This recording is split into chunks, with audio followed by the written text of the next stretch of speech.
Bienvenue à toutes et à tous sur les Geeks Bavards de Trop, troisième émission de ce podcast où l'on se retrouve entre chroniqueurs, du moins un chroniqueur auto-désigné, hein. Ce n'est pas notre métier, notre vrai métier, mais ça nous fait plaisir d'être là pour discuter avec vous de geek attitude, de séries, de films, de dessins animés, de jeux vidéo, de livres, de découvertes sur le web, bref, de pop culture en général. Et pour moi... et oui, je bug, hein, je ne suis pas parfait. Et pour m'accompagner tout au long de cette émission, je suis entouré d'une équipe chic et choc de chroniqueurs. Juste, il n'y aura pas exceptionnellement Kyotenshi, mon compagnon, ce soir. Pour raison personnelle, il ne pouvait pas être présent. Mais ce n'est pas grave, nous sommes quand même 5, hein, comme dans Scooby-Doo. Hein, ils sont 5, on est 5. On verra qui fait Scooby-Doo d'ailleurs dans l'équipe ce soir. Et je vais vous les présenter. On a tout d'abord Discordia. Alors Discordia, tu veux être qui dans Scooby-Doo? Bah moi je vais être Vera. Elle est trop stylée, elle trouve toutes les énigmes. Elle trouve tout, alors moi je vais être Vera, évidemment. Très bien. Et tu vas bien sinon, Discordia Vera? Bah oui, ça va très bien, évidemment, vu que je vous retrouve. Donc tout va bien. Pour nous jouer des mauvais tours? Non, c'est pas ça ce soir. Ah non, c'est plus Scooby-Doo. Bah, écoute, bienvenue Discordia. Ensuite, on a Hérisson.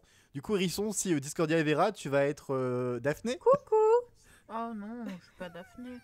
Bon, si tu veux, on échange. Scooby-Doo. Ah, bah, ok. Bah, Hérisson, tu seras Scooby-Doo, pas de problème. Il fallait bien que quelqu'un se désigne. Tu vas bien sinon, Hérisson? Ouais, je vais super bien. On a ensuite Valou. Bah, Valou, tu vas être qui? Tu vas être Samy, tu vas être Fred, tu vas être Daphné. Je veux dire Samy. Ok, tu vas être donc Samy. Donc, tu manges beaucoup, c'est ça? Pour la nourriture? Ah oui, bah j'aime bien manger. Et j'ai aussi un petit bouc comme Samy. Déception, Valou le beau gosse n'a pas voulu être Fred le beau gosse. Donc, Et non. peut-être que... Alors, Chernabog, tu as le choix entre le beau gosse, Fred, ou la belle gosse, Daphné. Attention, parce que le rôle vacant va être le mien. Et dans tous les cas, on va finir ensemble, parce que Daphné et Fred, c'est un couple. Hein. Donc, tu vas être qui? Tu vas être la femme ou tu vas être l'homme, Chernabog? Bah écoutez, je vais vous faire un aveu. Même gamin, je n'aimais pas Scooby-Doo, donc j'ai envie de te dire, je m'en fous complètement. Ok, et bah tu sais quoi? Bah tu vas être Fred, parce que évidemment, c'est à moi, Aldric, d'être Daphné. Très bien, très bien. Voilà. C'est vrai, ça te va bien, Daphné, je trouve. Oui, sauf qu'elle n'est plus la femme en détresse qu'elle était dans les années 80. Elle a beaucoup évolué, Daphné. C'est devenu une nana qui combat, qui résout le truc. Enfin voilà, ultra badass. Un peu comme la Schtroumpfette dans les nouveaux Schtroumpfs qui sont diffusés maintenant sur TF1, qui fait du kung-fu. Voilà, petite anecdote. Ah oui, d'accord, très bien. Sinon, avant que c'est pas du MMA. Du MMA. Ah oui. Avant de commencer l'émission, j'étais parti sur une idée de quel personnage de la pop culture vous pourriez être. Du coup, petit tour de table, allez-y, vous avez 5 secondes pour me désigner quel personnage de la pop culture, que ce soit un film, une série, un jeu vidéo, peu importe, vous pouvez être. On va commencer par Chernabog, tiens. Et j'ai envie de dire Chernabog, voilà, parce que je suis très original. Et puis, moi, je rêve d'être en haut d'une montagne et de surplomber toute la médiocrité de la race humaine. Tu sais qu'il y a peut-être beaucoup d'auditeurs qui ne sont pas qui est Chernabog. Tu peux juste préciser c'est qui? Et c'est une grosse bestiole en haut d'une montagne qui apparaît dans le film Fantasia. Et si vous n'avez pas vu ce film, regardez-le. Et voilà, ça vous fera votre culture. Bah c'est noté. Valou, le beau gosse, tu serais qui toi comme personnage? Bah écoute, je pense que je vais recycler quelque chose que j'ai déjà dit parce que je n'ai aucune spontanéité. Je dirais que j'aimerais bien être Yugi, voilà, de Yu-Gi-Oh!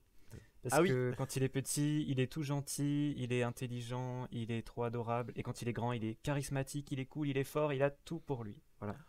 Quand il dit recycle, c'est juste qu'il a dit ça il y a 2 jours dans un live sur la chaîne Game Geek sur les dessins animés. Discordia était présente voilà, aussi. allez voir.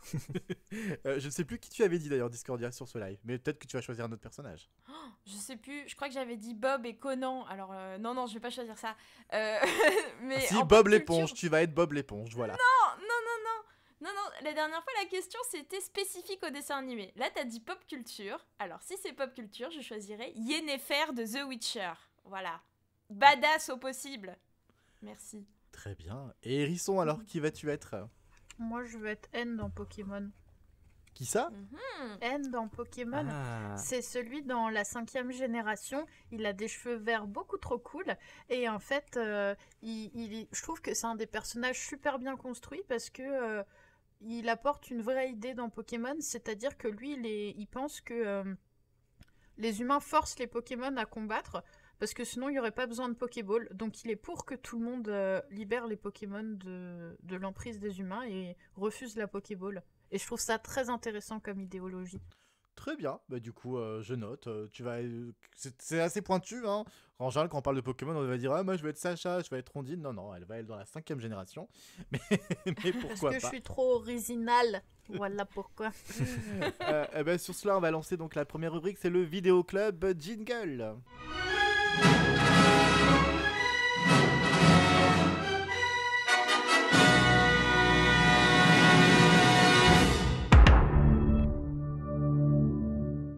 Alors cette semaine c'est un peu particulier, on ne va pas traiter chacun d'un film ou d'une série, on s'était mis d'accord pour avoir un sujet commun, on va y venir, mais juste avant, vous savez que les cinémas ont réouvert, car oui, lorsque le podcast sera diffusé, les cinémas sont réouverts. Et petite question, est-ce qu'il y en a parmi vous, il y en a qui ont hâte de retourner au cinéma, qui ont envie d'y aller ?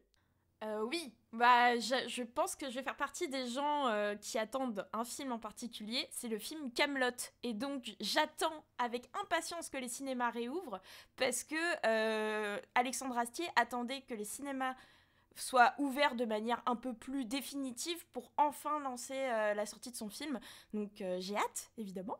Très bien. Et les autres, envie d'aller au cinéma ou pas du tout ? Bah oui, je pense qu'on a tous un peu hâte. Puis il y aura effectivement le film Kaamelott. Puis moi, si je crois qu'ils comptent le ressortir. Du coup, s'ils ressortent Adieu les contes de Dupontel, je vais me précipiter dessus parce que je n'ai pas pu le voir avant que ça ferme. Ouais, très bon choix aussi, ouais, j'avoue.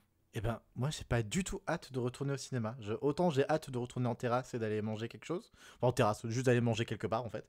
Autant les cinémas, la hype est un peu repartie. Je me suis désabonné de l'UGC et je me dis qu'il n'y a pas de films qui vont vraiment être aussi ouf. Et puis toutes les... Voilà. Enfin, moi, perso, j'ai pas la hype. Et Valou, Hérisson, de la hype, pas du tout. Je suis un peu moins film, en fait, je dois avouer, mais Alain va me traîner de force au cinéma, sûrement pour aller voir Kaamelott, donc un peu comme, comme les deux autres. Et Valou, Kaamelott. Alors non, je regarde pas trop Kaamelott, mais sinon j'ai quand même hâte que les cinémas réouvrent. Mais ça fait tellement longtemps qu'on n'a plus l'habitude d'y aller que je sais même pas qu'est-ce qui passe en fait au cinéma, je sais même pas quoi aller voir, mais j'ai quand même envie d'y aller. Je pense que c'est pas encore très clair et qu'il faut leur laisser le temps de peaufiner tout ça. Ouais, en plus, ouais. En tout cas, on va parler d'un film aujourd'hui, mais un film qui n'a pas été diffusé au cinéma, mais qui est sorti en octobre dernier, si je ne me trompe pas, sur Netflix.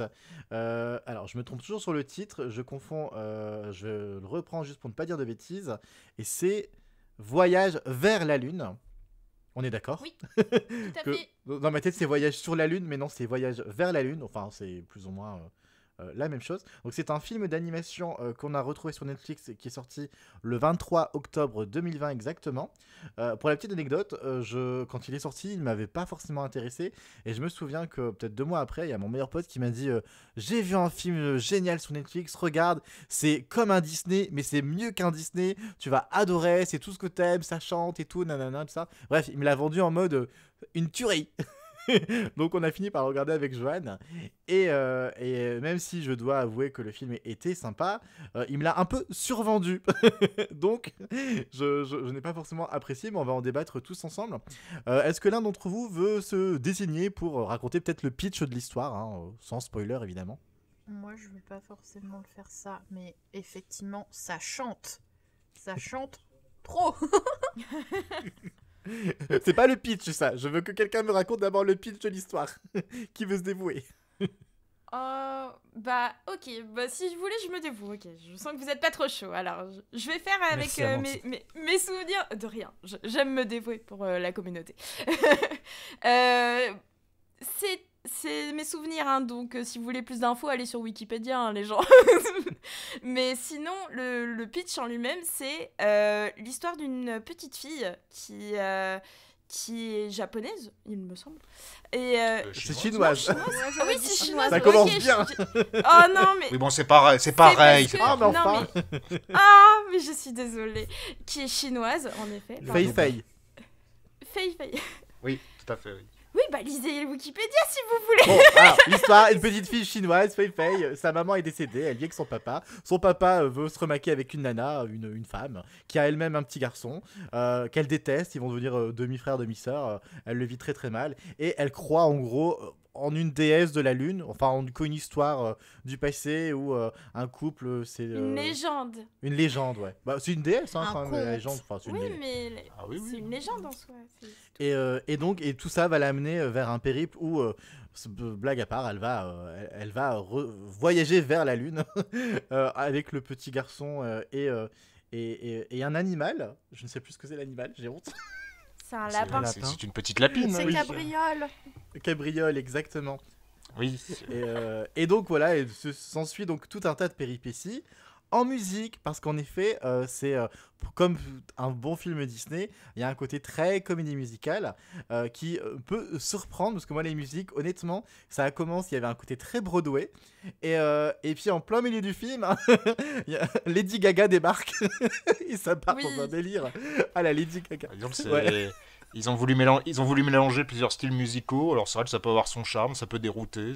Chacun se fera son avis, mais c'est vrai que ouais, c'est. Ouais, le petit garçon, il fait même du rap à un moment, non? Quand il fait Oui. son Oui, enfant. c'est ce que j'allais dire. Oui, enfin, Ouais. il y a même de la techno, je crois, à un moment plus ou moins. Donc oui, bon, c'est très éclectique, tu vois, pour rester factuel. Bah, c'est vrai que pour le coup, en termes de musique, il y en a pour tous les goûts. Après, d'emblée, je pense que si on n'est pas amateur de films où ça chante, ce que semble être Hérisson, Ah oui, non, ouais. Bah non, en fait, j'aime bien, mais au bout d'un moment, je trouve qu'il y a une limite, et quand tu fais une chanson, oh, je cuisine, oh, machin, après ils vont faire une chanson pour aller aux toilettes, je trouve que ça en devient un peu trop ridicule.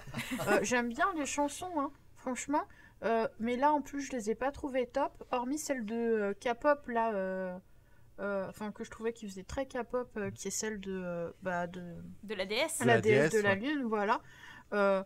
Je suis pas particulièrement emballée. Pourtant, voilà. Valou, ton avis là-dessus, toi? J'ai bien aimé, mais je sais pas pourquoi il y a un mais. Je sais pas, je trouve en dessous de pas mal de films d'animation du même genre. Alors, pour Ça informer... fait très Disney, mais au final, je sais pas, j'ai l'impression qu'il manque un truc. Ça va pas. Alors, le gars Je qui sais est pas. derrière ça, peut-être que l'un de vous a l'information exacte, mais la personne qui est... Et c'est quelqu'un qui vient de chez Disney, justement. En fait, en gros, Oui, Voilà, c'est Glenn c'est Keane. Glenn Keane qui a réalisé La Belle et la Bête aussi. je dis pas de Tarzan, bêtises, je crois que j'avais vu... Il a oui, aussi, oui. Et en gros, Netflix a dit, a été chercher le gars en mode bon, t'as fait du Disney, nous aussi on veut un super Disney sur la plateforme, on te donne la thune, ce qu'on voit, ils ont mis les moyens, hein, clairement, il y a quand même de très beaux moyens, on te donne la thune et fais-nous un Disney. Donc c'est pour ça que les gens le vendent un peu comme mon meilleur pote, en mode regarde, c'est comme un Disney, c'est aussi bien qu'un Disney. Mais c'est pas un Disney. Ouais, Et, c'est bizarre, hein, mais j'arrive pas à l'expliquer pourquoi. Mais c'est très vibes Disney en tout cas, hein, dans le contexte, oui. les personnages, tout ce qui se passe. un Les conte sidekicks. chinois.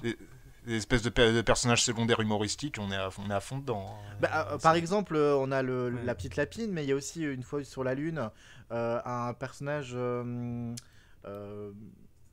Aidez-moi. Un genre de Gobi, non petit chien. Oui, non, Gobi, je crois, Gobi. Oui. Doublé par. D'ailleurs, il a deux doubleurs, parce qu'il y a un doubleur chant et un doubleur dialogue. Sur le... En tout cas, j'ai vu la version française. Je sais pas si vous avez regardé la version. Oui, moi aussi, oui. Oui, moi aussi. Ouais, Tout aussi. le monde. Ouais. Et donc, d'ailleurs, à la direction artistique de ce doublage, c'est Dorothée Pousseau. Voilà, si vous le saviez pas. Ah ouais. Oh. Ah, c'est Je- cool. Je savais suis pas. sur Et là, il y a- Wikipédia. Et là, il y a des gens qui se disent, mais qui c'est Dorothée Pousseau? De qui nous parle? Oh. Euh, Eh ben, si vous voulez découvrir le monde du doublage, je pense que Dorothée Pousseau, c'est l'une des têtes d'affiche du doublage français. Et vraiment, elle anime plein d'émissions, elle a fait plein d'interviews. Donc, si vous voulez taper son prénom sur YouTube ou quoi que ce soit, vous verrez, elle est hyper sympa et elle aime beaucoup raconter son métier. Donc, pour C'est ceux la qui voix sont actuelle intéressés. d'Harley Quinn, pour ceux si ça Oui. permet de situer pour certains. En parlant de doubleur, d'ailleurs, quand on avait vu au casting, on avait regardé avant de lancer le film le casting vocal, et on a vu Emmanuel Moir. On s'est dit, ah, j'aime beaucoup Emmanuel Moir. On s'est dit, ah, c'est bien, il y a Emmanuel Moir, donc évidemment, il va faire un personnage chanté et compagnie. Le gars, il vient pour faire 2 lignes de chant à la fin du film. Hein. C'est une honte. Tout le film, on s'est dit, mais c'est bizarre et tout, il est où Emmanuel Moir? Et voilà, quand t'arrives vers la fin du film, il joue un personnage très secondaire pour le coup. Je sais même pas si vous avez remarqué sa prestation, vous les autres. Non, Absolument pas. même pas. Ah, bah, Même pas. il joue le compagnon de la déesse, vous savez, qu'on voit fois. Oui, voilà. D'accord. Oui, c'est vrai qu'il a 3 lignes. Ah, d'accord. Et en version originale, il est doublé, et en fait, c'est ça que j'avais vu, que j'avais beaucoup aimé. Il est doublé en version originale par Conrad Ricamora. Le nom doit rien vous dire, mais si vous regardez la série How to Get Away with Murder avec Annalise Keating, et ben c'est Oliver, l'asiatique et compagnon de Connor, et qui du coup est aussi chanteur dans la vraie vie. Et donc c'est lui qui faisait la voix originale. Donc personne n'a regardé Murder visiblement, parce que personne ne relève. Moi, Bah. j'ai regardé qu'un bout de la 1 parce que ça m'a vite saoulé.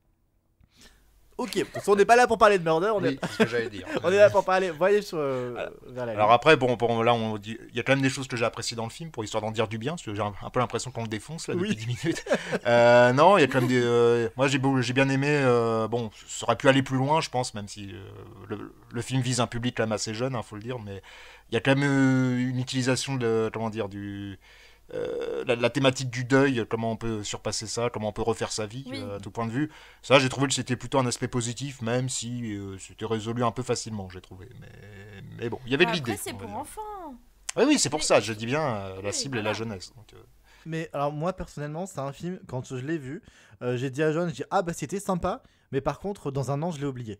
Enfin vraiment, je l'ai vu, on l'a vu il y a quelques semaines, si bien que j'ai dû quand même, heureusement Wikipédia. Alors si vous voulez regarder le film, n'allez pas vraiment sur Wikipédia, parce que Wikipédia c'est pas un synopsis qui vous pond, c'est le résumé détaillé du film. Donc vous avez toute l'histoire jusqu'à la fin. bon, bah, sachant qu'il n'y avait pas non plus... voilà, il n'y a pas un twist ou ce genre de choses. Donc, bon.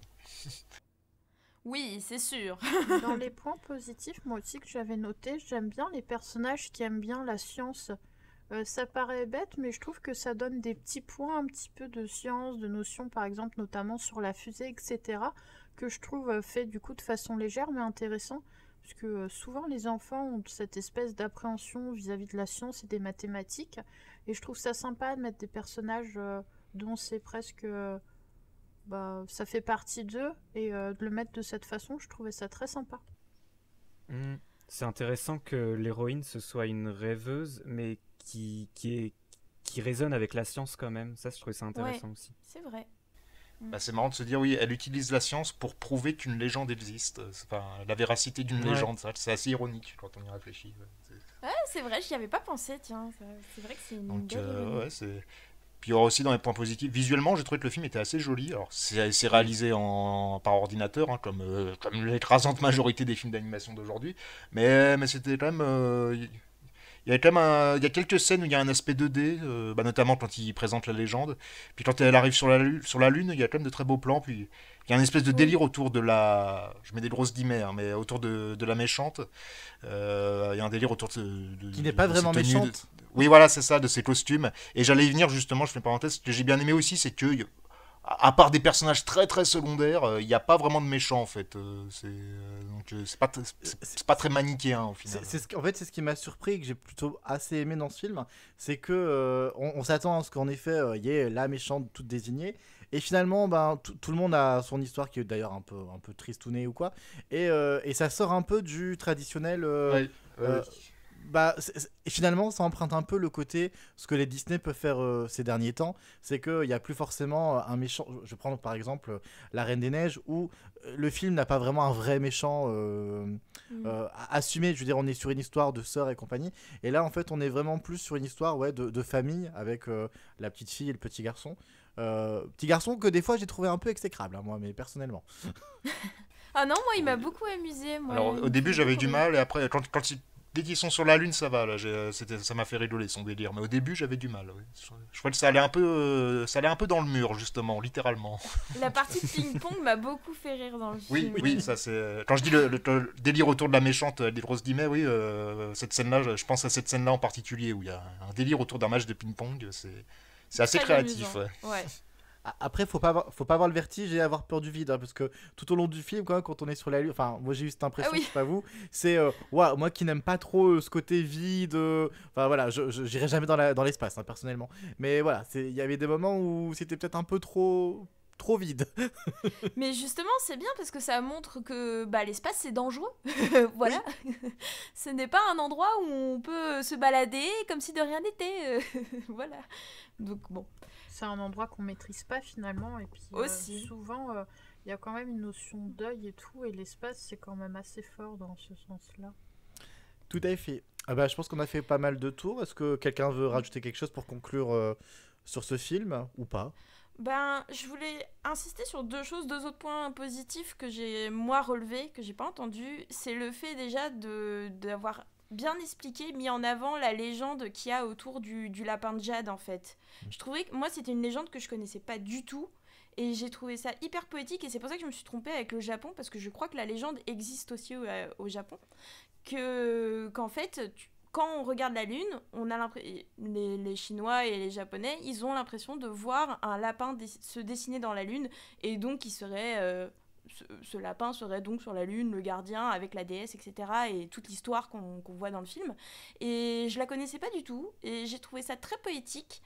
Et ça me changeait beaucoup des histoires. Partir de ça, ça m'a changé un peu des autres dessins animés. Donc pour moi, c'était vraiment super agréable déjà de découvrir ça. Et sinon, plus terre à terre, la relation de frère et sœur entre Fei Fei et justement son petit frère, qui est un peu... avec qui elle a du mal à s'entendre justement à cause de ses parents, enfin de sa belle-mère, etc.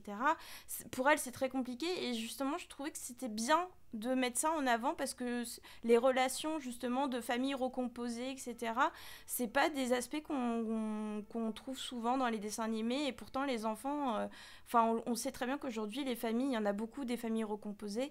Et c'est cool qu'il y ait un film auquel les enfants puissent s'identifier et se dire et s'aider et aider les enfants à relativiser un peu les situations comme ça, de se dire oh là là, c'est pas vraiment mon petit frère ou quoi.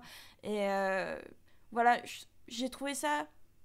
C'était un bon message pour les enfants et que c'était pas juste du divertissement un peu cucu. Donc voilà. Je sais pas ce que vous en pensez.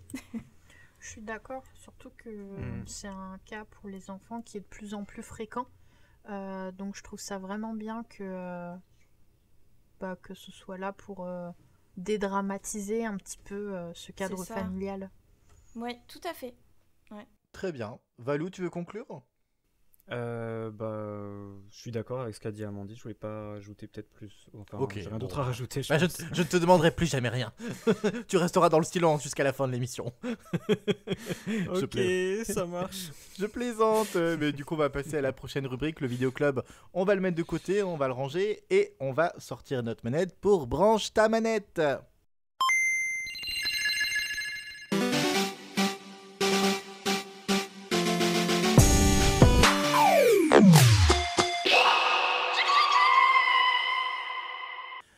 Avant de présenter chacun son jeu, petite question d'introduction. Quelle ancienne console vous manque ? Enfin, en tout cas, vous aimiez et que vous dites « Oh là là, c'était tellement bien ce temps-là quand on jouait à cette console. » Allez-y, dites-moi tout. La Nintendo DS. Elle m'a tellement marqué cette console. C'est si ancien que ça. Je m'attendais à des machins des années 80. Elle me sort Nintendo DS. Bah oui, mais moi, ça m'a marqué parce que pour moi, la découverte du tactile, ça a changé ma vie. Et aujourd'hui, la Nintendo DS, plus personne n'y joue à la Nintendo DS vraiment. À part Valentin. Donc, enfin, oui, voilà. Moi, j'y joue toujours. Elle me manque pas parce que je continue à y jouer. Bah ouais, mais moi justement, je me souviens de ma première DS, la grise là. Pour moi, c'est vraiment, ça m'a choqué le tactile, le stylet et tout. Donc ouais, pas si vieux, mais bon quand même. Voilà. Du coup, Valou, tu vois, je te redonne la parole quand même. C'est laquelle qui te manque si c'est pas la DS ? J'ai un peu du mal à répondre parce que toutes mes anciennes consoles, je les ai gardées et je continue à jouer régulièrement avec, donc c'est compliqué. Je sais laquelle pas tu préfères ? Laquelle je préfère la Wii, je dirais. Ok. Et les autres, Hérisson et Chernabog, laquelle vous manque ? Moi, je suis un grand nostalgique de la Sega Master System. Ah, ça c'est un vrai. Ouais, exactement. Je suis un vrai vieux, je suis un vrai de l'ancien siècle, comme aurait dit Joe Tenchi. Oui. Non, mais surtout, je trouve elle est un peu restée dans l'ombre de la Mega Drive. C'est une console qui est un peu oubliée, je trouve. Alors que, bon, personnellement, ça a été ma première grande console. Et voilà, ça m'arrive des fois, je fais une petite parenthèse. Il y a un bar sur Paris, je sais pas si les gens connaissent, ça s'appelle le Reset Bar, où il y a plein de consoles rétro. Ah Bah, ouais, le moi, Châtelet. ouais, exactement. Bah, un de mes petits plaisirs, des fois, c'est de reprendre une manette en main, d'avoir la sensation de la manette avec les petits boutons, là. Enfin, voilà. Parce que, évidemment, les jeux, je continue à y jouer sur les émulateurs, hein, mais la manette, la bonne vieille manette des familles, elle me manque des fois, ouais.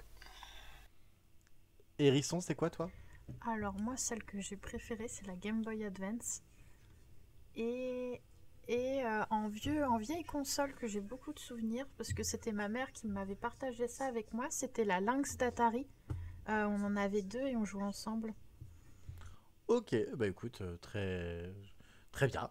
Eh ben, on va lancer donc chacun notre petite chronique sur le jeu qu'on doit présenter. Bah, je vais commencer pour une fois. J'ai pas envie d'être le dernier. Et je vais vous parler d'un jeu dont j'ai parlé beaucoup, beaucoup, beaucoup un peu sur les réseaux ces derniers temps, parce que je l'ai reçu il y a pas si longtemps que ça. C'est The New Pokémon Snap. Jeu d'ailleurs qu'on a fait gagner lors d'un quiz sur Twitch. Aucun de vous ne l'a gagné d'ailleurs, hein. Désolé Valentin. Mais finalement, c'est pas plus mal. Merci de me le rappeler. Oui, mais finalement, est-ce que tu aurais passé du bon temps? Je ne sais pas. En tout cas, tu as bien fait de pas l'acheter. Je vous explique pourquoi. J'avais une hype de malade sur ce jeu parce que j'avais en souvenir le jeu de 64, Pokémon Snap, auquel j'ai rejoué il y a pas longtemps pour la chaîne YouTube justement. Et bien que ce jeu ait vieilli, tout ça, je me suis fait toute une hype dessus en me disant ouais, mais ça va être canon, ça va être trop joli, les images seront magnifiques, on va pouvoir prendre en photo tous les Pokémon. Enfin voilà, j'avais beaucoup d'attentes. Et puis on l'a reçu le jour de la sortie, j'y ai joué dès le début, j'en suis à peu près 6-7 heures de jeu, donc c'est quand même déjà pas mal pour avoir un premier avis. Et point positif, le jeu est extrêmement joli, ça je vous l'accorde. Les images sont magnifiques, tout est beau, tout est vraiment... Enfin voilà, ça donne vraiment envie d'aller dans le monde des Pokémon. On découvre des nouvelles régions, donc des archipels d'îles avec donc, des nouveaux lieux à explorer. On a affaire à un nouveau professeur, des nouveaux personnages, mais petite particularité que j'ai quand même bien aimé, clin d'œil, c'est qu'un des personnages secondaires du jeu qui vient des fois nous aider, tout ça, c'est Todd. Todd qui était dans le premier jeu Nintendo 64, qui était un enfant. On jouait Todd d'ailleurs, c'était nous Todd. Et ben là, il est une sorte de PNJ finalement, et il a grandi parce qu'il a genre une vingtaine d'années, donc c'est plutôt le clin d'œil est plutôt sympathique.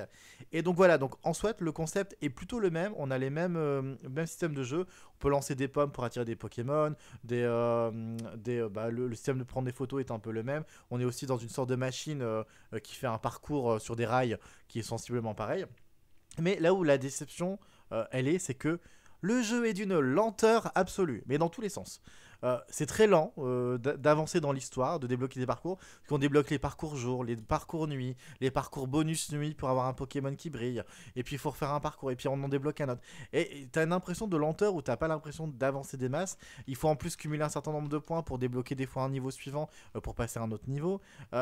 Dans le mouvement de la caméra, ce qui m'a le plus choqué, et j'ai mis mes genre 5 heures de jeu avant de comprendre comment faire, comme quoi c'est pas du tout intuitif, c'est que quand tu es sur ton parcours pour prendre en photo des Pokémon, tu utilises le joystick entre guillemets pour tourner.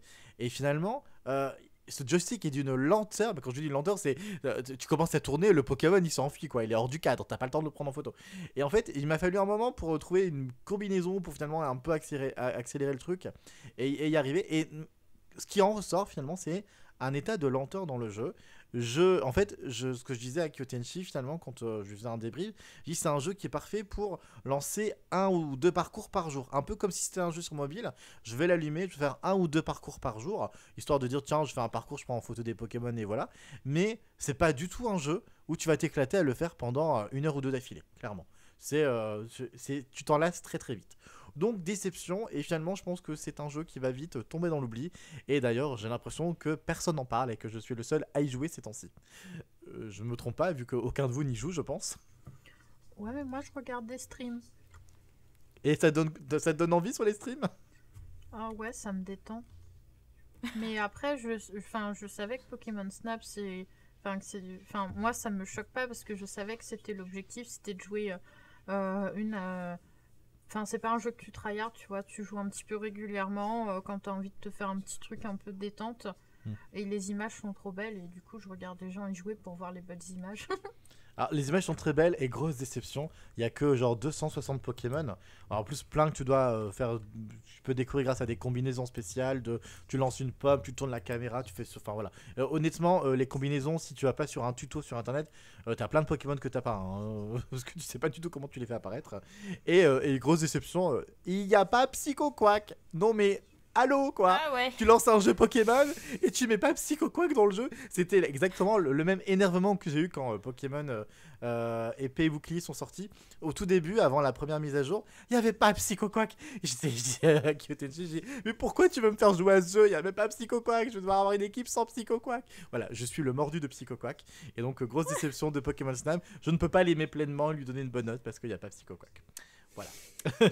C'est pas du tout objectif. J'ai une question existentielle. Est-ce que quand tu joues Psycho Quack dans ton équipe, tu le laisses évoluer en Aqua Quack ou tu le maintiens en Psycho Quack jusqu'à la fin du jeu? Mon Pokémon, mon Psycho Quack principal, il reste Psycho Quack et n'évolue jamais d'accord. en Aqua Quack. J'ai un Aqua Quack, mais que je me sers très peu.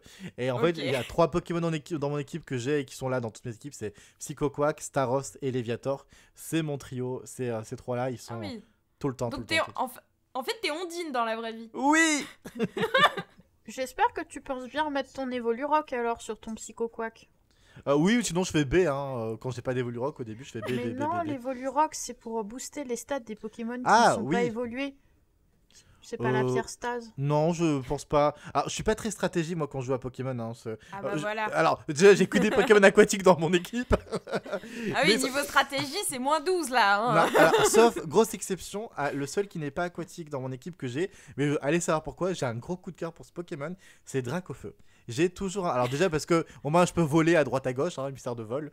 Et du coup, ouais, c'est le seul Pokémon que j'apprécie beaucoup en dehors des Pokémon aquatiques et que j'ai en exception dans mon équipe. Mais voilà, c'était une petite. En même temps, mais c'est indécent de mettre vol sur un Dracofeu. Bah, maintenant, tu mets plus vraiment. Type vol. Maintenant, tu mets plus comme avant. Le vol, en fait, t'es plus un truc comme. Oui, je sais. C'est une monture, quoi. Mais n'empêche, mettre des CS sur des Pokémon aussi cool que Dracofeu. Ah, l'angoisse. Oh mon dieu. Mais bon. Ah, je comprends. Donc voilà, c'était la petite parenthèse Pokémon. J'ai donné envie, j'ai l'impression à Valentin d'acheter Pokémon, pas vrai? Ouais, super. Et bah du coup, tu as présenté aussi un jeu sur la Switch, il me semble, n'est-ce pas? Oui, le jeu du premier confinement. Et oui. C'est tout à fait ça, on pourrait le renommer comme ça. Hein. Dis-nous tout. Du coup, je vais vous parler de Animal Crossing New Horizon. Donc, si vous ne vivez pas dans une grotte, je pense que vous connaissez tous Animal Crossing. Donc, c'est un jeu de simulation de vie. Alors, pour rappel, à la base, Animal Crossing, ça date de la GameCube et même de la Nintendo 64 pour les Japonais. Donc, ça a déjà plus de 20 ans, même si je pense que pour beaucoup, on a connu avec les opus DS. C'était mon cas. Et à la base, alors c'est un jeu vraiment chill où tu mènes une vie paisible dans un petit village qui est peuplé d'animaux avec qui tu peux parler, tu peux faire des petites missions. Sinon, tu peux juste te balader, trouver des fossiles, des fruits, des coquillages. Tu peux pêcher des poissons, capturer des insectes. Et en fait, petit à petit, au fil des opus, on a pu avoir un rôle plus important. Par exemple, on devenait maire de notre village sur 3DS. Et ça nous permettait de mettre en place des projets d'aménagement dans notre village. Et là, en fait, dans le dernier opus, ce qui a tout changé, je pense, dans la licence, c'est qu'il y a eu du coup la possibilité de crafter des objets et de déposer des objets en extérieur, ce qui n'était pas le cas avant, puisqu'avant, c'était que en intérieur dans les maisons. Donc maintenant, ça, c'est possible. Et là, ça a un peu tout changé dans le concept, parce qu'il y a vraiment une personnalisation qui est hyper poussée. C'est quasiment devenu un peu un Minecraft presque. Donc c'est actuellement le jeu où moi j'ai le plus d'heures dessus, qu'on compte en centaines d'heures, évidemment. Alors que même il n'y a aucun but ni scénario au jeu, mais pourtant c'est addictif, parce que ce que j'aime beaucoup là-dedans, c'est vraiment le potentiel créatif en fait, hein, du jeu. Qui en plus évolue avec les horaires et les cycles des saisons. Donc par exemple, il y a des magasins, ils sont fermés la nuit. En hiver, on a de la neige. Et sinon, on a toute une série d'événements festifs comme Pâques, comme Noël, Halloween, qui se déroulent en temps réel, de quoi s'occuper pour toute une année. Et c'est quasiment ce que j'ai fait. Là, j'y joue plus trop parce que du coup, j'ai quasiment fait tous les événements d'une année, puisque le jeu était sorti en mars dernier. Et ouais, comme tu as dit, enfin, c'était vraiment du coup période confinement, et c'était vraiment un peu mon jeu de réconfort qui est hyper bien tombé à ce moment-là. Et ça m'a fait des super souvenirs entre amis. Alors qu'on ne peut pas se voir en réalité, on se voyait dans le jeu et on faisait des petites activités sur nos îles. Et ce qui est génial, c'est qu'il y a tellement de personnalisation qu'il n'y a vraiment aucune île qui se ressemble. Tu peux vraiment te créer ton propre univers vraiment personnel. Et maintenant, aujourd'hui, il y a vraiment une grosse communauté autour qui s'échange des tips, des crafts, des villageois, ce genre de choses. Donc ça a vraiment, je pense, beaucoup fait parler, et c'est pour ça que je voulais aussi le partager ici. Voilà. Juste parce que je vais représenter KyoTNT qui a joué pendant le premier confinement et qui a abandonné à cause d'une histoire de navet où il en avait marre de revendre ses navets trop pas cher, je sais pas quoi. Oh non. Parce que Le perso, cours du navet. c'est le cours du navet, oui. Alors perso, j'y ai jamais joué.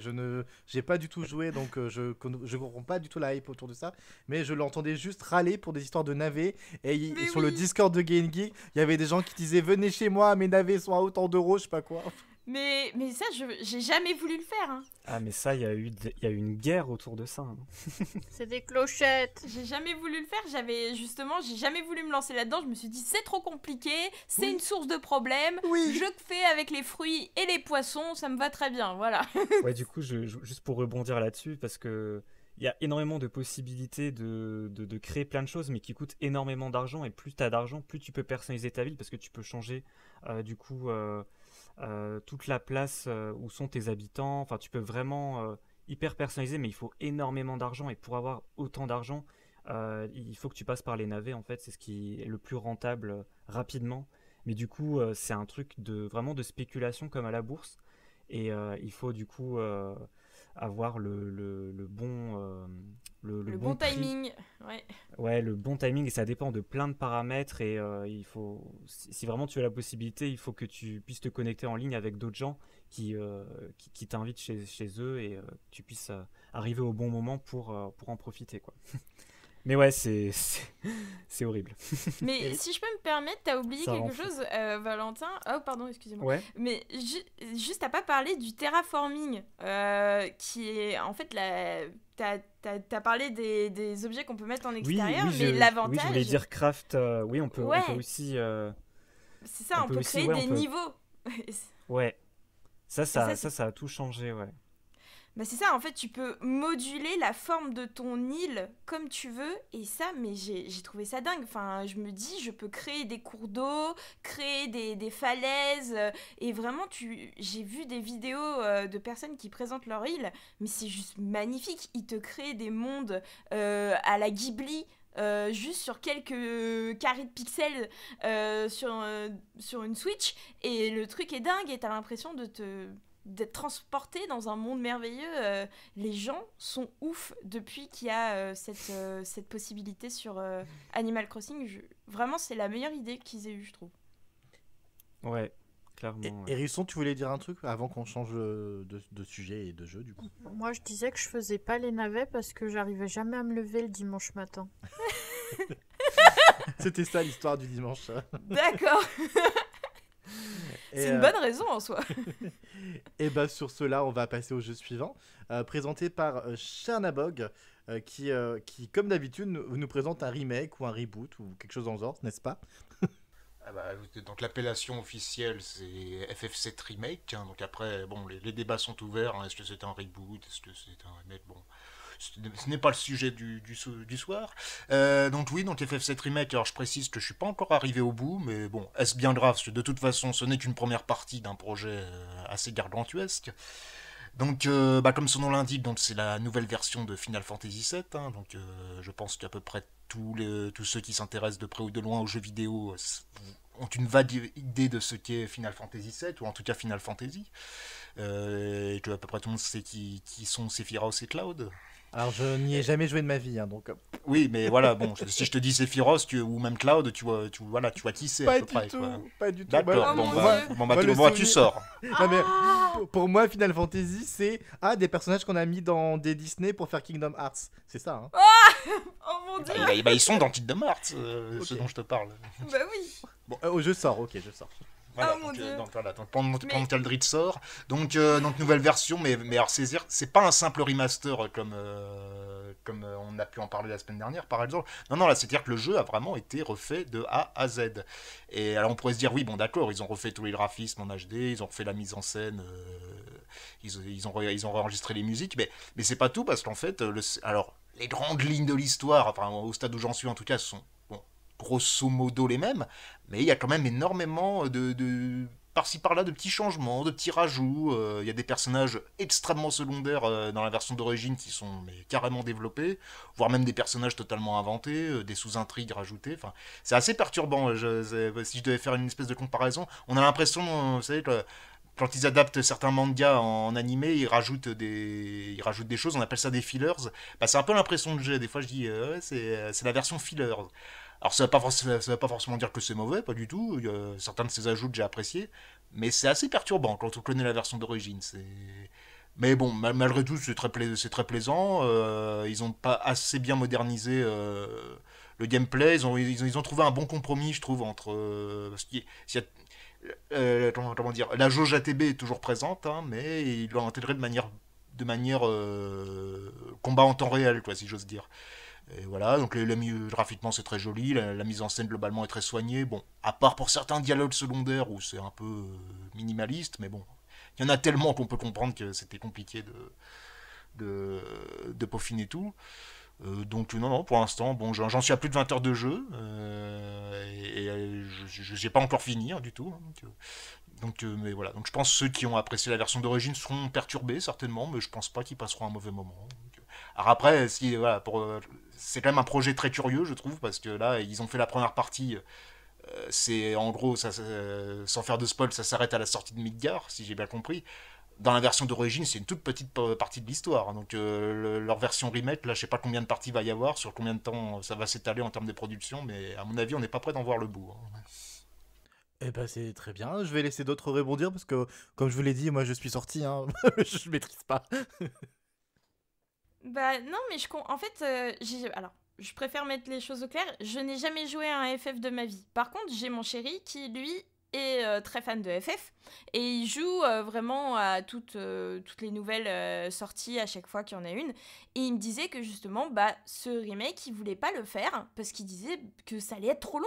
Et qu'il voulait justement, comme tu dis, attendre peut-être qu'il y ait d'autres jeux qui sortent plutôt que de commencer à se lancer dans cette première partie, re-attendre de 20 ans qu'il y ait la suite qui sorte.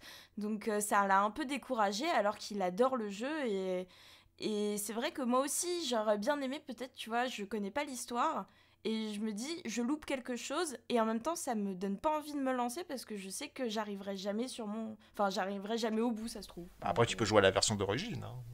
Ah oui, mais voilà, je trouverais plus d'intérêt de jouer à la version d'origine que de me lancer dans celle-là, alors qu'une version remake, toute belle et tout, ça m'aurait bien fait kiffer, hein, justement, mais au final, non. C'est dommage. Les autres, des avis? Pas d'avis? Vous sortez aussi? Je sais qu'Alain n'en attendait rien. Et a été assez surpris, mais plutôt en bien. Après, est-ce que c'est aussi parce qu'il ne s'y attendait pas? Et du coup, beaucoup de surprises, parce que effectivement, il m'a raconté. Et dire que c'est un remake alors que je pense que c'est un reboot, ça crée une vraie surprise. Et je pense qu'ils vont reconstruire totalement une nouvelle histoire. On précise juste pour les spectateurs et auditeurs qui nous écoutent, Alain est le compagnon d'Hérisson, parce qu'elle dit Alain, mais on ne sait pas si c'est son père, son frère, son animal. Donc non, c'est juste son animal. J'ai pas compris, son père c'est son compagnon, c'est ça? Voilà, on va aller dans le délire. Donc bonjour à Alain, qui est donc le compagnon d'Hérisson, mais qui n'est pas son père. Et d'ailleurs, on va rester avec Hérisson, on va lui laisser la parole, vu qu'elle va présenter son jeu. Darkest Dungeon, c'est ça? Darkest Donjon. Ah d'accord, rien à voir avec Dingion, pourquoi j'ai dit Oh mon dieu. Ouais, Aldric, il va sortir très très loin parce qu'il vit dans une grotte très très profonde. Retourne photographier tes Pokémon. J'y retourne, je laisse la parole à Hérisson et je vais jouer à Snap. Quel clash. Bon vas-y, explique ton truc ou je te censure. Bon. Darkest Dungeon, vous pouvez le retrouver sur plusieurs plateformes. Moi, je l'ai sur PC, mais je sais qu'il existe aussi sur Switch et il est aussi sur PlayStation. Je pense que Xbox aussi, par conséquent, pour Microsoft. Et du coup, c'est un petit jeu, ce qu'on appelle un roguelike. Donc, c'est les jeux un petit peu comme The Binding of Isaac, pour ceux qui connaissent. C'est des petits jeux assez difficiles, en fait, c'est le niveau de difficulté qui est très intéressant. Et c'est aussi basé sur du jeu de rôle, donc forcément, comme j'adore le jeu de rôle, bah voilà. C'est un univers très très sombre, je pense que peut-être Tchernabog connaît du coup, parce que je pense que c'est un univers qui lui plairait bien. Alors non, je connais pas, à vrai dire, mais ça m'intrigue, effectivement. Donc du coup, c'est voilà, avec des ambiances que certains caractérisent un peu gothiques et tout. Il y a justement aussi des références à Lovecraft, donc voilà, tout pour me plaire, où en fait on va jouer des aventuriers qui avancent dans des donjons et il faut gérer en plus des combats, de l'exploration, etc., qui est en 2D. On va avoir une jauge de stress à gérer. Pour l'éviter, on doit claquer des torches dans le donjon pour mieux voir, moins être stressé, mais du coup les monstres sont plus faibles et il y a des moins bonnes récompenses, donc il y a toute une gestion qui est très intéressante et une prise de risque assez propre au roguelike. Et après, on doit gérer un petit peu notre équipe d'aventuriers, comme dans un jeu de rôle. On recrute des membres, après on en envoie dans les donjons qu'on fait. En fonction des donjons, ils récupèrent des qualités ou des défauts. Et des maladies, etc., qu'il faut gérer, qu'il faut envoyer déstresser en allant jouer dans un bar ou à l'église, etc., etc. Et c'est un petit jeu très détente et en même temps très frustration, parce que ça reste un roguelike. Et du coup, c'est mon petit plaisir dans ce moment. Voilà. Eh bien, je reviens, après être sorti.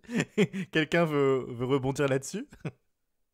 Bah moi j'aime bien ce genre d'univers, mais par contre c'est le gameplay qui me chauffe pas trop. Donc voilà, c'est vrai que c'est frustrant pour moi d'écouter la description que tu en fais, parce que c'est juste le gameplay qui va faire que j'ai pas trop envie d'y jouer, mais bon, après les goûts et les couleurs. Hein. Ouais. Et Valou, sur Switch, tu y jouerais?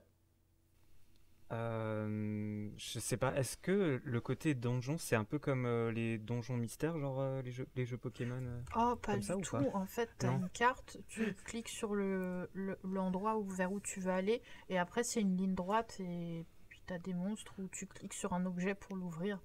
Enfin, c'est hyper simple. C'est plus un jeu de Ok. gestion qu'un jeu où tu vas avoir de la complication dans tes déplacements. Oui, mais tu l'as entendu, Valou, si tu lui mets pas un Pokémon Moi, dans j'ai- l'histoire... Non, mais même justement, c'est un peu dommage. Ce pourquoi je jouais pas à Pokémon Donjon Mystère, c'est parce que j'avais du mal avec le gameplay donjon, quoi. Enfin, ça me posait un peu problème. Ah, mais, j'adorais ces Ouais. jeux, moi. Ouais, mais j'adore l'histoire derrière, mais j'ai du mal à avancer. Je trouve ça. Enfin, j'ai du mal, j'arrive pas. Je suis nul à ce genre de jeu.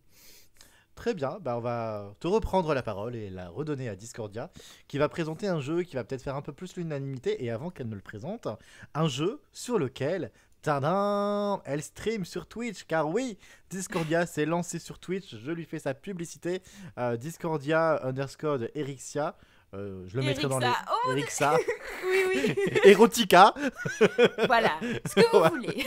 on mettra le lien dans les commentaires. Et donc elle a commencé du coup la veille de cet enregistrement. Et je sais pas quand est-ce que ça sera pour vous quand vous l'écouterez. Toujours est-il que elle joue à Kingdom Hearts 3. J'en parlais un peu plus tôt. Discordia, à Oui. toi la parole. C'était comment de jouer à ça? Bah merci pour la belle introduction, hein. Merci pour la pub, c'est très gentil. Mais oui, en fait, hier soir sur Twitch, j'ai commencé le jeu Kingdom Hearts 3. Et donc, ça fait depuis 2005 que nous attendions un jeu Kingdom Hearts sur console, sur grosse console, hein, fixe.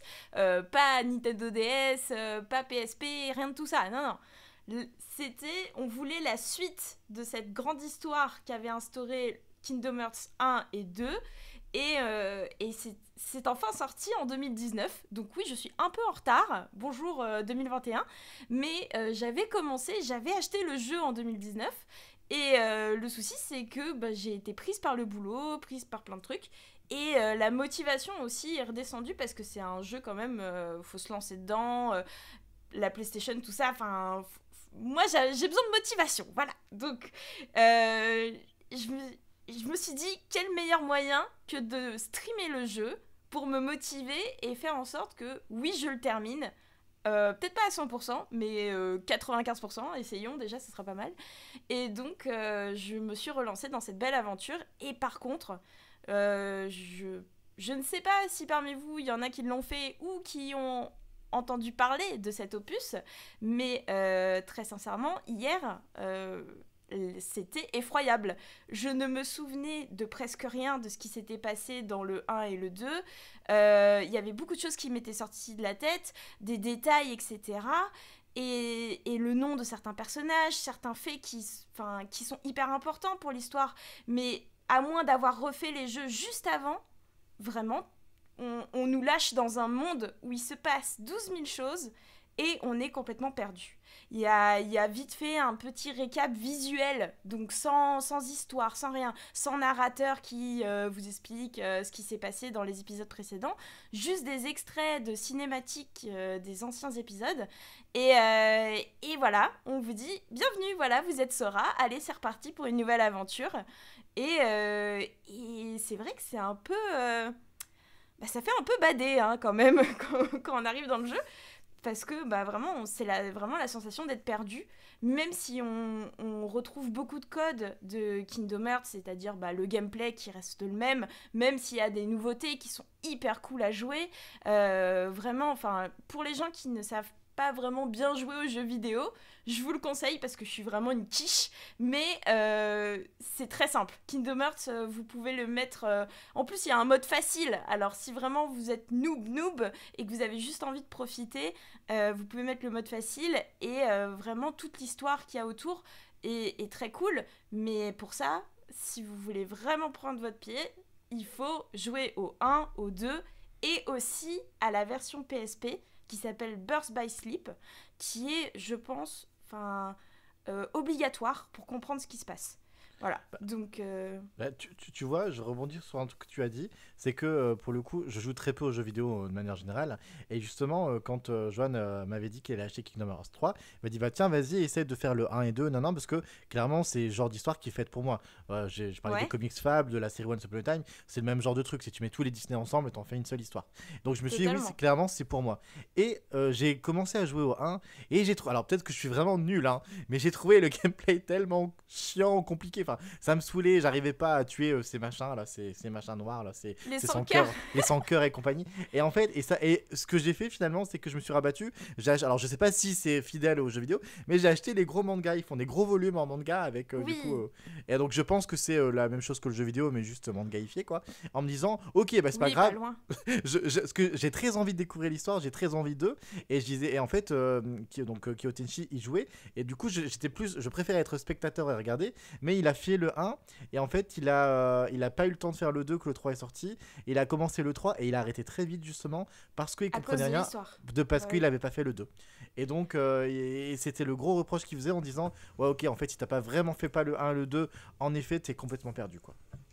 En vrai c'est pas tant le 1 et le 2, c'est comme a dit Discordia, c'est Birth by Sleep qui est vraiment la plus grosse révélation narrative de ces opus. Et le souci, c'est qu'il est sorti sur PSP. Après, je crois quand même qu'il est sorti sur... vous savez, les remasterisations qu'il y a eu. Je crois qu'il est sorti sur... en fait, Kyo Tenchi a acheté ça. Et alors, il y a un truc... genre, il y a tous les jeux dans le même machin. Et en fait, pour les jeux qui étaient sur... genre sur pas Game Boy, en tout cas sur Nintendo quoi. Alors, c'est pas le jeu, mais t'as la cinématique de toute l'histoire. Hein. Donc, je me demande si c'est pas ça pour le truc de PSP. Si c'est pas toute la cinématique de l'histoire qu'il y a dans ce machin remaster. Alors... Je crois que Birth by Sleep, si tu peux le faire dans Kingdom Hearts 2.5, c'est ça la remasterisation c'est ça qui est exact qu'il a concernée. acheté, ouais. Et vu que c'est un jeu PSP, bah forcément ça reprend vu que la PSP étant très proche d'une PlayStation d'un point de vue gameplay avec les mêmes touches, etc. Il me semble bien que si Birth by Sleep est jouable dans la version remasterisée de Kingdom Hearts 2.5. Donc voilà, mais vraiment je pense que si vous avez vraiment envie de vous lancer dans la licence, vaut mieux refaire tout depuis le début, puis enchaîner avec Kingdom Hearts 3. Et sinon, vous faites comme Aldric a fait, vous achetez les mangas et vous kiffez juste l'histoire. Et ce qui est très cool aussi, parce que vraiment, c'est une très belle histoire. Je sais pas ce que t'en as pensé, Aldric, justement, mais l'histoire, elle est belle en soi, je trouve. Ah non, mais oui, du coup j'aime beaucoup l'histoire. Alors j'ai lu que le premier gros volume, vous savez, c'est les gros volumes comme les Pokémon là, ce qui est déjà pas mal conséquent. J'ai lu que celui-ci et en fait je suis la cible pour ce genre de choses, mais en fait je serais encore plus la cible si ils en avaient fait une série ou un film, peut-être un jour, hein, qui sait, Oui. avec Disney on peut s'attendre à tout, mais parce que justement pour moi en fait quand tu mélanges tous les univers, enfin, tu prends tous les Disney, tu mélanges tout, t'en fais une unique histoire. Enfin moi je trouve le concept génialissime de ouf. Mais c'est vrai que c'est juste... ouais, quand t'es vraiment noob en jeu vidéo, notamment PlayStation, je trouvais vraiment la maniabilité, moi de mon côté en tout cas, assez difficile. Je sais pas si Valentin ou Chernabog les ont fait, de leur côté. Moi, j'avais fait le 1 et le 2, mais je les ai jamais finis. Et j'aime beaucoup aussi. Ce qui est marrant, c'est qu'à la base, ça fait un peu fan service, mais au final, il y a vraiment une histoire hyper complexe et vraiment intéressante. Mais le problème, comme tu l'avais dit, Discordia et tout, c'est que limite, il faut toutes les consoles pour tout comprendre, parce que chaque jeu est sorti sur une autre console et un truc. Oui. Il y a genre Chain of Memories qui était sorti sur Game Boy Advance, qui se passe entre le 1 et le 2. Il y a le 365 Days, je sais plus quoi, qui est sorti sur la DS. Et Il y a Dream la Drop PSP. Distance aussi, sur DS. Oui, celui-là sur la 3DS, ouais, effectivement, celui-là aussi je l'ai. Et j'ai vraiment envie de trop connaître l'univers, mais genre je sais que j'ai des trous partout, genre Birth by Sleep, je sais pas, je n'ai pas la console pour. Mais ouais. c'est compliqué, ouais. Et ben Discordia, tu sais ce qu'il te reste à faire? Et ben c'est de streamer tous les jeux, le 1, le 2, le Baldur's Gate 3, mon le 3, Dieu. et on ira regarder tout ça chez toi. Bah avec plaisir, franchement. Dream Drop Distance, non pardon, Birth by Sleep, c'est un jeu que j'ai beaucoup aimé et que vraiment ça me ferait kiffer de le refaire, donc ouais, pourquoi pas. Sinon, pour ceux qui sont très très intéressés par la trame narrative de Kingdom Hearts, vous avez beaucoup de vidéos sur internet qui Oui. expliquent et qui remettent un petit peu en ordre et expliquent un peu tout ça, parce qu'effectivement, c'est un des gros, presque un souci finalement de la licence, et que beaucoup comprennent pas, puisqu'effectivement ils n'ont pas toutes les consoles et tous les jeux. Et tu as beaucoup de vidéos de YouTube où les gens prennent un aspect un petit peu d'historien pour expliquer justement Oui. l'histoire. Et ben voilà, aussi, on ira regarder ça. autre petite pub, il y a un fandub qui J'allais en s'occupe- parler. Oui, bah voilà, bah si tu veux, J'ai vas-y, postulé, explique. bah non, c'est parce que d'ailleurs il y a des castings en cours sur le site Casting Call Club pour justement, il y a un fandom de Kingdom Hearts 3, le jeu auquel actuellement Discordia joue. Et bah voilà, vous tapez fandom Kingdom Hearts 3 sur Google, sur YouTube, ou en allant sur le site Casting Call Club pour passer les castings, et vous allez découvrir ça, et c'est plutôt pas mal pour le coup. Bah oui, parce que le 1 et 2 avaient une VF qui était vraiment très très cool, donc vraiment, c'est vraiment super sympa d'avoir les voix des vrais personnages Disney, comme dans les films, qui viennent interpréter leurs personnages dans le jeu vidéo. Et hélas, dans le 3, c'est que des voix anglaises. Je crois qu'il y a aussi japonais qui est disponible. Ouais. Mais bref, voilà, c'est un peu la tristesse. Et même dans les Heureusement qu'ils sont là. remasters du 1, même dans les remasters du 1 et du 2, ils ont pas mis la VF, ces salopards là, Steve. Ah bon Et on va dire, Oh non. c'est ce que j'ai m'apprêté à dire. Alors, je suis fan de Disney, toute proportion gardée, et de Final Fantasy, et je n'ai jamais fait les Kingdom Hearts. J'ai failli me lancer dedans quand ils ont fait les remasters, mais j'ai tellement hurlé quand j'ai vu qu'ils mettaient pas la VF, alors qu'elle était unanimement retenue comme une réussite, j'ai fait allez vous faire foutre, et du coup je les ai pas fait. Voilà. Ah bah oui, je comprends. Et ben c'est Ah. sur cela qu'on va changer de rubrique. Oui. sur une belle petite insulte, et on va passer et on va Tu passer Tu mettras un bip. Hein. oui, promis. On va passer à sa cartoon, on va lancer le jingle.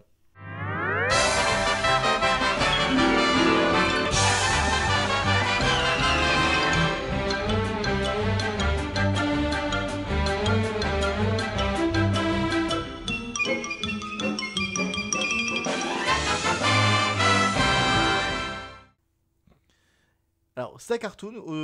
Alors, j'ai pas été original. Il y a l'émission précédente, on hésitait entre deux dessins animés. C'était Totally Spice, dont on a parlé du coup, et la bande à Picsou version 2017. Donc j'ai pris celui-ci, qui était le deuxième choix. Alors tout le monde ne l'a pas regardé. Je ne sais plus qui a regardé ou qui n'a pas regardé. Donc petit tour de table avant que je le présente. Qui a vu cette version-là? Alors moi j'ai vu les premiers épisodes. Oui. C'est déjà bien. Les Comme autres? Chernabog. Ok. Discordia, Evalou? La bande à Picsou, on est d'accord que c'est une version récente, c'est ça que... Oui, Ouais, on va bah évoquer non. l'ancienne version aussi, hein, mais Bah la voilà, version- moi j'ai vu que l'ancienne version, c'est sûr. on va en parler. Donc c'est bien, tu pourras en parler. Voilà, c'est Evalou? tout. Et on a perdu Valou. Adieu Valou. Bon, Valou n'est plus là, il est parti faire pipi, peut-être, je ne sais pas. Le pauvre, il a peut-être juste bugué, mais en attendant qu'il revienne, on va commencer à parler de la bande à Picsou. C'est le plus grand boss de toute la ville, Picsou, Picsou. C'est le plus puissant de tout Canardville, Picsou, Picsou. Donc oui, il y a en 2017, grosse surprise, ou pas, hein, parce que c'est la mode, hein, de toute façon, je sais jamais comment on dit, un reboot, un remake. Ah, là c'est un reboot du coup. Là, Un je reboot, pense, ok. ouais. On est sur un reboot. Donc un reboot est annoncé pour la bande à Picsou, qui était l'une des séries animées phares de l'écurie Disney, car pour ceux qui s'en souviennent, fin 80, début 90, il y avait toute une galerie de séries Disney. Donc aux États-Unis, c'est dans le Disney Afternoon. En France, nous, on avait l'équivalent, c'est le Disney Club, avec Jean-Pierre Foucault au passage, entre autres, qui présentait ça. Et donc, il y avait plein de séries animées qui provenaient en général des films. Tout bêtement, on avait, ou pas forcément des films, il y avait Tic et Tac, les Rangers du risque, hein, connu grâce à Donald. Il y avait une série animée pour La Petite Sirène, il y avait une série animée pour Aladdin, il y avait aussi Timon et Pumba, adapté du Roi Lion, et ainsi de suite. Et il y avait donc la bande à Picsou, parce qu'il fallait en fait de mettre en avant l'univers des canards de Disney, et notamment l'oncle Picsou dans sa propre série. Et ce reboot est assez, même pas mal différent de la première version. Pourquoi ? On reprend les mêmes, j'ai envie de dire, et on recommence. On reprend les mêmes personnages, mais on les transpose dans un monde un peu plus moderne déjà. On est en 2017. Un des plus gros changements va être notamment sur le personnage de Zaza. Zaza qui est donc la nièce adoptive de Picsou. Picsou en fait vit dans un grand manoir. Il a une gouvernante, Mamie Baba. Mamie Baba a une petite fille, Zaza, qui va donc être entre guillemets adoptée de cœur par Picsou comme sa propre nièce. Et la Zaza des années 80-90, elle est toute mignonne, elle est toute frêle, elle est toute gentille, elle a peur pour un rien, elle adore les animaux, elle est bisounours guimauve. La Zaza de 2017, elle fait les arts martiaux, elle sait se battre, elle est ultra badass, elle saute dans tous les coins, elle va à l'aventure, c'est limite un garçon manqué, c'est d'ailleurs une des héroïnes fortes de cette version. C'est juste pour vous montrer à quel point on a changé de siècle et d'époque entre les deux versions. Et c'est un peu la même chose que pour Mamie Baba. Mamie Baba qui est la gouvernante toute mignonne, un peu âgée, vraiment la gouvernante un peu mamie telle qu'on peut l'imaginer à l'époque. Et dans cette version-ci, en fait, c'est un ancien agent secret, pareil, ultra badass et tout ce que vous voulez. Et en fait, quand le reboot a été annoncé, les gens ont crié au scandale à cause des graphismes. On va déjà parler des graphismes. Je sais pas, pour ceux qui ont vu les premiers épisodes, est-ce que vous, les graphismes, c'est quelque chose qui vous a rébuté ou c'est quelque chose que vous avez plutôt apprécié ? C'est quelque chose qui m'a surpris au départ, parce que c'est vrai que ça tranche radicalement avec ce qu'on a connu, que ce soit avec la série ou même les bandes dessinées, pour ceux qui les ont lus quand ils étaient gamins, comme moi. Après, je trouve qu'on s'y fait, honnêtement. C'est pas un truc qui m'a... J'ai pas fait arrière Satan, comme certains, effectivement. J'ai fait beaucoup de vidéos sur le sujet où j'ai parlé beaucoup sur Game Geek de ce reboot de la bande à Picsou. Et à chaque fois, j'avais vraiment des commentaires haineux en mode « Non, c'est de la merde, c'est nul, ça vaut pas le coup, c'est moche, c'est dégueulasse ». Les gens ne voulaient même pas regarder un épisode juste parce qu'ils s'arrêtaient sur l'affiche et sur le graphisme un peu audacieux, très comics finalement. Hérisson, je sais pas ce que toi qui es illustratrice, du coup, t'en as pensé quoi des graphismes ? Moi, j'ai adoré. Vraiment. Je Je lisais, alors moi je lisais sur Mickey Parade, les BD. J'avais pas vu l'ancien dessin animé. Et vraiment, grosse surprise, mais genre vraiment tout en positif, que ce soit les dessins, l'animation, l'histoire, les personnages, etc. Moi j'ai vraiment rien à redire. Je suis tout à fait d'accord avec toi. Et alors, gros point fort de cette série, qui du coup va s'arrêter à la fin. Donc là, actuellement aux États-Unis, il y a la 3e saison qui est en cours qui va se terminer. Et en France, ils ont commencé. Donc en France, c'est sur Disney Channel. On peut aussi trouver sur MyCanal et c'est rediffusé un peu plus tard sur France 3. Et c'est sur Disney+. En tout cas, les 2 premières saisons sont intégralement sur Disney+. Donc je vous invite vraiment à le découvrir. Et à la différence de la première série, pour ceux qui connaissent, qui s'en souviennent, on était sur des épisodes stand-alone, c'est-à-dire un épisode, une histoire, tu regardes dans n'importe quel ordre, dans le désordre, enfin voilà, il n'y a aucun changement, il y a même des fois on oublie ce qui s'est passé dans certains épisodes. On est sur ce style-là, et il y avait aussi, pour ceux qui se souviennent, Riri, Fifi et Loulou. C'était les mêmes. La seule chose qui changeait, c'était la couleur du chapeau, enfin, de la casquette et du t-shirt. Sinon, ils étaient tous interchangeables. Il n'y avait pas de différence entre les 3. Là, dans ce reboot, on n'est pas sur... Alors, il y a des épisodes, on va dire, avec l'histoire de la semaine, mais il y a vraiment des fils rouges tout au long de la série. On a déjà un gros fil rouge avec une grosse surprise, c'est que une des intrigues principales de la série, c'est la disparition de Della, la sœur de Donald, et la mère de Riri, Fifi et Loulou. Qui, d'entre vous, connaissait Della avant ce reboot? Du moins, qui avait déjà vu Della quelque part? Je savais qu'elle existait, mais je l'avais pas vue. Non. Et toi, Hérisson, tu l'avais vu où? Je sais plus si c'était dans une BD ou si c'était sur des images, etc. Alors c'était sur une image parce qu'elle était dans l'arbre généalogique de Picsou et compagnie, mais en fait elle n'avait jamais eu d'apparition. En fait la seule chose qu'on sait d'elle, c'est que dans les toutes premières apparitions de Riri, Fifi, Loulou, c'est Della doit se reposer et donc elle confie les neveux à son frère. Et voilà, en fait c'est vraiment un personnage qu'on n'a jamais voulu explorer. Là elle est vraiment au cœur de l'histoire, donc du coup il y a tout un mystère sur sa disparition. Il faut aller dans la saison 2 pour qu'on la retrouve réellement et qu'elle devienne un personnage principal de l'histoire. Il y a vraiment une intrigue forte. Et surtout les neveux, chaque neveu a sa propre personnalité, son propre doubleur, que ce soit en VO ou en VF. Avec en VF, on a pas mal de noms. Alors Chernabog va tous me les confirmer, mais il y a du Donald Renew, il y a du Alexis Thomasin aussi. Alexis Thomasin, oui, tout à fait. Pardon. Et Emmanuel Garigeau, oui. Voilà, qui sont tous les 3 très connus dans leur domaine. Et en fait, vraiment, les 3 ont un peu un bout de la personnalité de Picsou, j'ai l'impression. On a Loulou qui est très, lui c'est l'argent, lui c'est un fainéant, c'est gagner l'argent mais sans rien foutre, vraiment c'est il est tout le temps voilà, désabusé, il a envie de rien faire. On a du coup Riri qui est le rouge, qui du coup lui est le seul qui est vraiment Castor Junior, qui a la casquette, c'est le bon élève, le gars qui veut bien faire, le bon scout, le gars qui est tout le temps très optimiste, très positif et tout ça. Et on a Fifi qui est en bleu, qui est lui l'aventurier, c'est vraiment le rebelle, l'aventurier, celui qui du coup voilà, est toujours qui va tout le temps à fond entre guillemets. Et ça fait vraiment plaisir parce que cette série est construite de manière un peu comme dans une vraie série où on n'a pas forcément tous les personnages dans tous les épisodes parce qu'il y a des épisodes qui vont plus s'intéresser et développer un personnage ou quoi, et il y a un développement de A à Z de tous les personnages qui est juste extraordinaire. Et c'est une des rares séries animées où je trouve on a vraiment ce côté fil rouge où du coup on revient chaque semaine parce que l'histoire avance, on apprend des choses, il y a une galerie de personnages secondaires extraordinaires et gros coup de cœur, ça instaure en fait un lore avec toutes les séries animées donc on a connues dans les années 80-90. Tous les personnages vont apparaître dans cette série plus ou moins. Dingo, c'est un des voisins, donc la bande à Dingo, il est là, c'est un des voisins.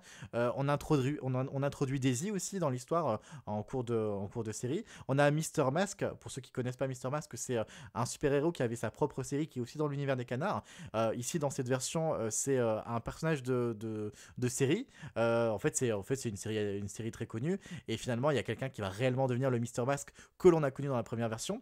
Tic et Tac, les Rangers du Risque, ainsi que Gadget et Jack Locosso, on découvre entre guillemets leurs origines dans cette série parce que voilà, c'est pas un gros spoiler, mais c'était des rats de laboratoire qui du coup ont été victimes d'une expérience et qui va leur donner intelligence et à se comporter comme des humains et compagnie. Et voilà, il y a vraiment énormément de clins d'œil tout du long, et il y a aussi beaucoup de références à tout l'univers de Picsou des canards de Disney il y a très longtemps à maintenant. On va vraiment s'inspirer de pas mal de BD qui ont existé, de pas mal d'autres films qui ont existé, et c'est une série qui est vraiment qui est graphiquement ultra jolie, qui a un humour et une écriture vraiment extraordinaire que vraiment j'apprécie beaucoup, et surtout un énorme développement sur ces personnages.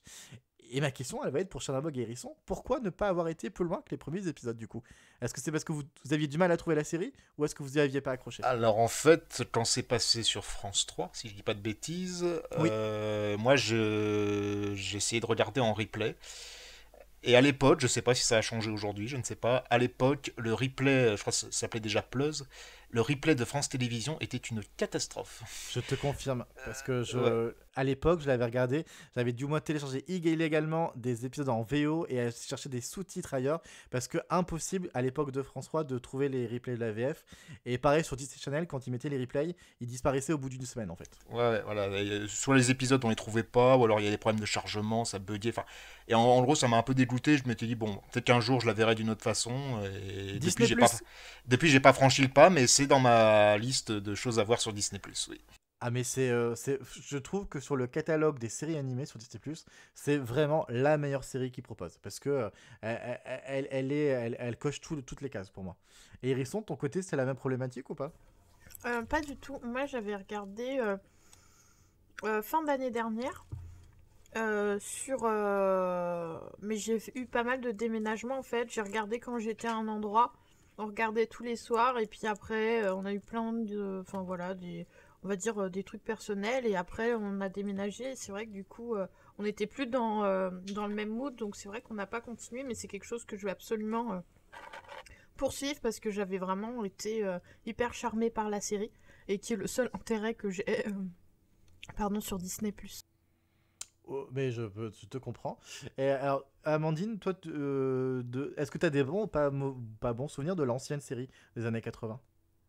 Bah ouais, moi j'en avais plutôt des bons souvenirs et tu vois, je pense qu'il y a un souci, c'est que pour des gens comme moi qui sommes pas vraiment focus sur les sorties Disney, bah tu vois, moi peut-être que ça m'aurait plu de voir la série, enfin cette série de 2017 et j'ai jamais été au courant, vraiment.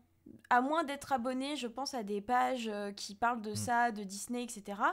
Ben, je pense pas qu'on communique vraiment là-dessus.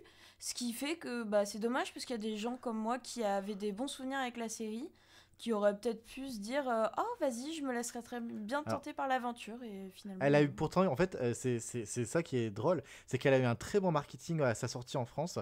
Il y avait des affiches partout, il y a eu des diffusions bon cinéma, ils ont fait des épisodes au cinéma, il y a eu pas mal de diffusions au cinéma, d'épisodes spéciaux pendant plusieurs Ah bah, j'ai semaines. dû déménager à cette Au, époque. au Flunch, ils faisaient des jouets, la bande à Picsou au Flunch dans les menus enfants. Il y avait vraiment eu un petit marketing quand même autour de la série.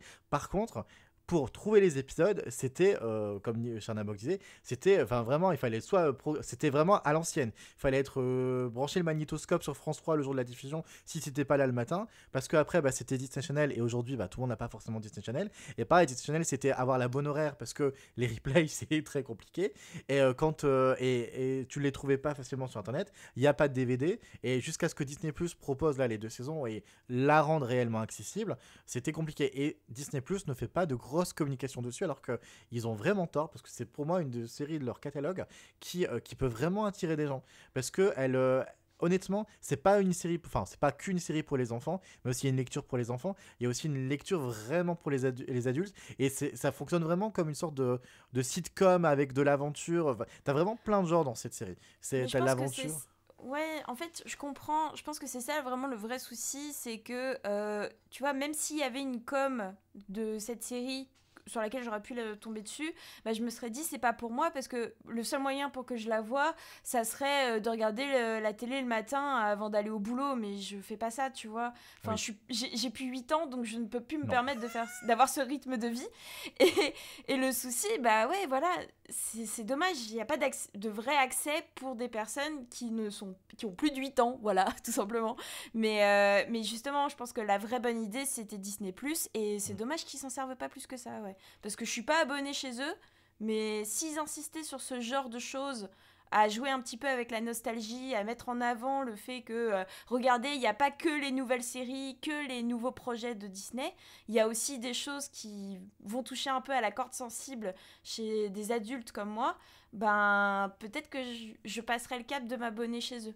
Or, ils le font pas, c'est dommage. Eh ben, je leur enverrai un mail dès demain. Voilà, merci Aldric. Valou est revenu, donc il a retrouvé le chemin des toilettes. Tu vas bien, Valou? Oui, désolé, il y a eu un bug, je sais pas, je vous entendais plus du tout. Oui, je sais, on s'est douté, mais du coup, on te posait des questions, tu ne répondais pas. Juste pour conclure le sujet, toi, la bande à Picsou, t'as regardé, t'as pas du tout regardé? Moi, j'ai pas du tout regardé ni la nouvelle ni l'ancienne série, je connais pas du tout, mais tu l'as très bien vendu, ça j'ai entendu. Bah, en tout cas, Mais j'espère ouais, que ça donne tu envie. t'y mettras. Bah, j'espère que tu Ouais. t'y mettras très prochainement. Et bah, c'est sur le retour de Valou qu'on va conclure pas cette émission, mais cette partie-là, pour passer au club de lecture. Jingle. Délivrez-vous des histoires à l'imparfait.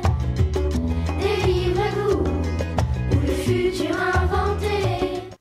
Et justement, Valou, bah, tu vas rester là parce que tu vas être le premier à nous présenter ton livre. Alors, avec l'absence de Kyotenshi, on sera pas beaucoup à présenter un livre. On est... il y a moi, il y a Valou, il y a Charnabog, il y a Hérisson peut-être. Je suis même pas sûr pour Hérisson. Si. Ok. Donc, bah, on va commencer par Valou. Vous connaissez le principe. On a moins de 2 minutes pour présenter son livre. Les autres ne disent rien. Et c'est Discordia qui ne présente pas de livre aujourd'hui et qui va donc faire le jury, n'est-ce pas? Ah, parfait. J'adore. Et- Et qui va trancher sur son livre préféré, en tout cas celui qui lui a donné le plus envie. Et donc, on commence, Valou, à toi la parole. Dis-nous tout. Ok, alors moi je vais vous parler de 20th Century Boys. Alors c'est un manga qui était paru chez Panini au début des années 2000 et qui sont en train de ressortir en Perfect Edition actuellement, qui fera une 12aine de tomes, sachant que la première édition c'était du coup 24 tomes. Pour l'histoire, on suit Kenji, un trentenaire et modeste gérant de magasin qui, après le suicide d'un ancien camarade de classe, va se retrouver impliqué dans une histoire avec une secte dirigée par un mystérieux gourou charismatique qui se fait appeler Ami. Et en fait, il s'avère que cette secte, dans ses actions, va reproduire des faits que Kenji avait imaginés dans une histoire avec ses amis d'enfance quand ils étaient petits. Et ils avaient par exemple imaginé qu'une organisation allait détruire l'humanité en l'an 2000. Et en fait, ce qu'ils avaient inventé, juste comme ça, pour rire, est en train de vraiment arriver dans leur présent, qui se passe du coup à la fin des années 90. Et du coup, Kenji et ses amis vont essayer de l'en empêcher, en essayant justement de se souvenir des histoires qu'ils inventaient quand ils étaient enfants. Et en même temps, ils vont essayer de découvrir qui est ce mystérieux gourou qui a forcément connaissance de leur histoire, hein, puisqu'il reproduit ces histoires dans la réalité. Et donc, il y a un côté vraiment très thriller, très prenant. Et du coup, l'occasion de parler de ce manga, c'est aussi pour parler du coup de cet auteur qui est Naoki Urasawa, qui est un peu le maître du manga thriller. Et il avait déjà fait ses armes avec Monster, si vous connaissez peut-être, qui est un peu plus connu, qui avait été adapté en animé au début des années 2000. Plus récemment, il a aussi sorti Pluto et Billy Bat, aussi dans le même genre. Et sinon, il avait aussi fait un peu de manga de sport féminin, donc rien à voir. Il avait fait sur le judo avec Yawara et sur le tennis avec Happy, que j'ai adoré. Il arrive à faire des histoires et des personnages qui sont à la fois très caricaturaux et en même temps très réalistes, toujours avec des thèmes adultes et un découpage et une narration qui est hyper efficace, super prenante, et qui est toujours extrêmement bien documentée sur les sujets qu'il traite.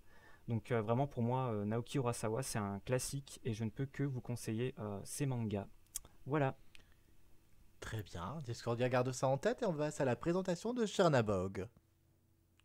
Alors moi je vous parle de Histoire incroyable du cinéma, tome 1. Alors, Encore une fois, nous sommes dans le siècle dernier. Mais non, pas forcément. Non, mais qu'est-ce que c'est de cette calomnie? Alors effectivement, on parle du siècle dernier, mais alors, le début du livre, alors, on parle effectivement du début du cinéma avec Georges Méliès, mais à la fin, on termine par le Marvel Cinematic Universe. Alors excusez du peu. Alors en quoi ça consiste? Du coup, c'est en plusieurs chapitres. À chaque chapitre, on revient soit sur un film marquant, soit sur un réalisateur comme Fritz Lang, par exemple. Donc avec un petit texte d'explication, des photos et ça. Et surtout, à la fin, on a une petite bande dessinée qui illustre un peu ça. Par exemple, là, en le feuilletant, je tombe sur... un moment, ça parle de Pulp Fiction. Et il y a une petite bande dessinée qui revient sur une histoire qui est vraiment arrivée, où Tarantino a reçu la Palme d'Or à Cannes, il a été sifflé, et il a répondu avec un doigt d'honneur, à sa manière, voilà. Donc c'est très bien foutu, on apprend plein de choses, et c'est pas non plus trop technique, hein, je pense que c'est à la portée de pas mal de gens. Alors il y a marqué tome 1, alors le tome 2, ça fait un moment qu'on l'attend, c'est quand même sorti en 2020 et on l'attend toujours, et je ne sais pas du tout en quoi va consister ce tome 2, parce que je vous dis, ça s'arrête au Marvel Cinematic Universe. Donc, moi ma théorie c'est que ça va peut-être se concentrer sur les films d'animation, parce que c'est pas abordé il me semble dans ce tome 1, mais je ne sais pas, affaire à suivre. Voilà, donc Histoire incroyable du cinéma tome 1, c'est à retrouver aux éditions Petit à Petit. Belle présentation, Chernabog. On va passer à Hérisson, dont je ne sais pas ce qu'elle nous présente. Moi, je vais vous présenter Freak Squill, qui est une série de BD en 7 volumes, qui a été scénarisée et dessinée par Florent Maudoux, et qu'on peut retrouver chez Ankama. Donc, c'est du français. Voilà. Donc, on va suivre un groupe de super-héros, enfin, du moins, d'étudiants de super-héros,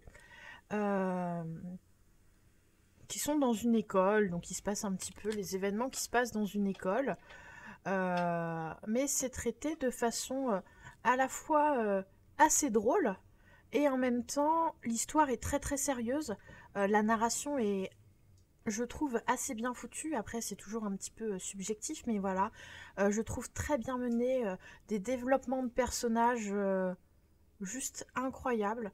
Il y a des retournements de situation un petit peu inattendus où d'un coup le point de vue s'inverse. Et j'ai trouvé ça très très sympa. Voilà, si on aime bien le côté super-héros, mais sans être dans le kitsch en fait finalement.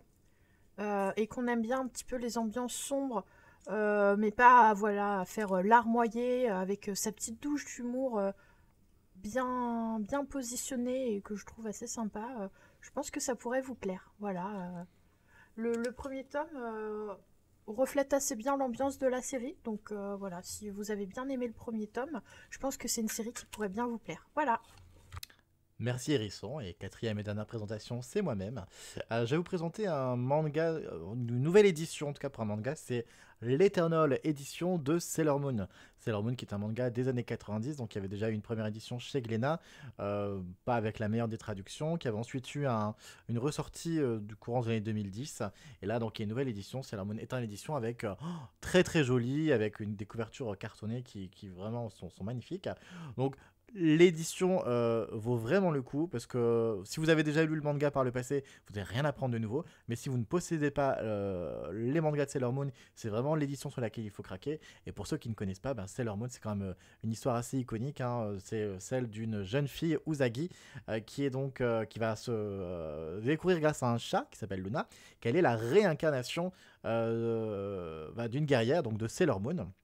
Et par la suite, pas seulement de Sailor Moon, mais aussi de la princesse de la Lune, la princesse Serenity, parce qu'elle a eu une vie antérieure.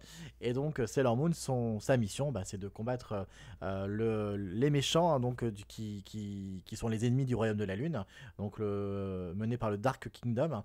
Et pour cela, elle va se faire aider par d'autres jeunes lycéennes comme elle, qui sont aussi collégiennes puis lycéennes, qui sont donc aussi des guerrières Sailor. Donc on a Sailor Mercury, Sailor Mars, Sailor Jupiter, Sailor Vénus. Oui, vous l'avez compris, on est sur les planètes du système solaire, ça a une grosse importance. Et il y a une très très très belle histoire d'amour parce que Usagi va rencontrer un garçon, Mamoru, au début qu'elle n'apprécie pas, mais qui du coup s'avère être en réalité, je ne sais pas dire son nom en japonais, c'est l'homme masqué en français, et en japonais c'est Taxodeo Masque, je ne sais jamais le dire, excusez-moi. Oh mon Dieu. Et du coup, qui est lui la réincarnation du prince Endymion. Et en fait, dans l'histoire, c'est la princesse Serenity était amoureuse du prince Endymion. Serenity, elle vivait sur la Lune. Endymion, elle vivait sur la Terre. Évidemment, c'est une histoire à la Roméo et Juliette, mais qui va bien plus loin que ça. Et ce que j'aime beaucoup dans Sailor Moon, c'est vraiment déjà le côté un peu, voilà, des guerrières qui se battent en uniforme et tout ça, au nom de l'amour et de la justice. Mais il y a des histoires et des intrigues entre personnages qui sont intéressantes. Les méchants sont pas forcément tout blancs, tout noirs ou quoi. Et voilà, c'est un gros coup de cœur, c'est Sailor Moon. Et puis voilà, foncez. Discordia, quel est ton choix? Alors, franchement, bravo à tous parce que j'ai trouvé que chacun, vous aviez tous un livre qui avait quelque chose qui vraiment peut me plaire. Chez Nabog, le cinéma, j'ai fait des études dans le cinéma, donc forcément ça me parle et j'adore avoir des petites histoires justement sur les coulisses, ce genre de choses. Donc j'ai beaucoup hésité avec le tien. Mais si je devais craquer demain et en acheter un, ça serait plutôt la proposition d'Aldric, l'édition de Sailor Moon. Et pour plus d'explications, C'est parce qu'en fait, je veux me donner comme challenge de faire une belle collection, de me faire, enfin me créer une vraie collection de mangas.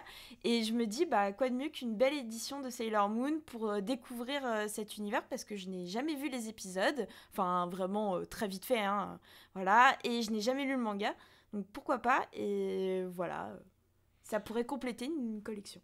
Merci. Alors pour le moment, il n'y a que 3 sur cette édition. En tout, il y aura 12 tomes.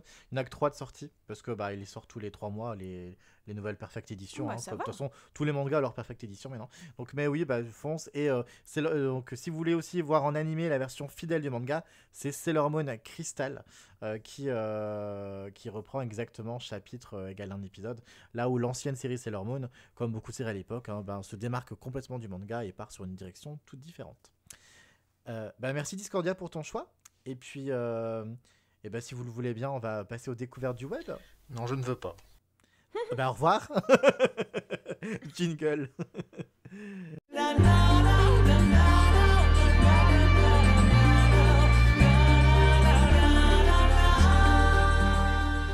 Dans les découvertes du web, on est que 4 encore une fois à présenter quelque chose.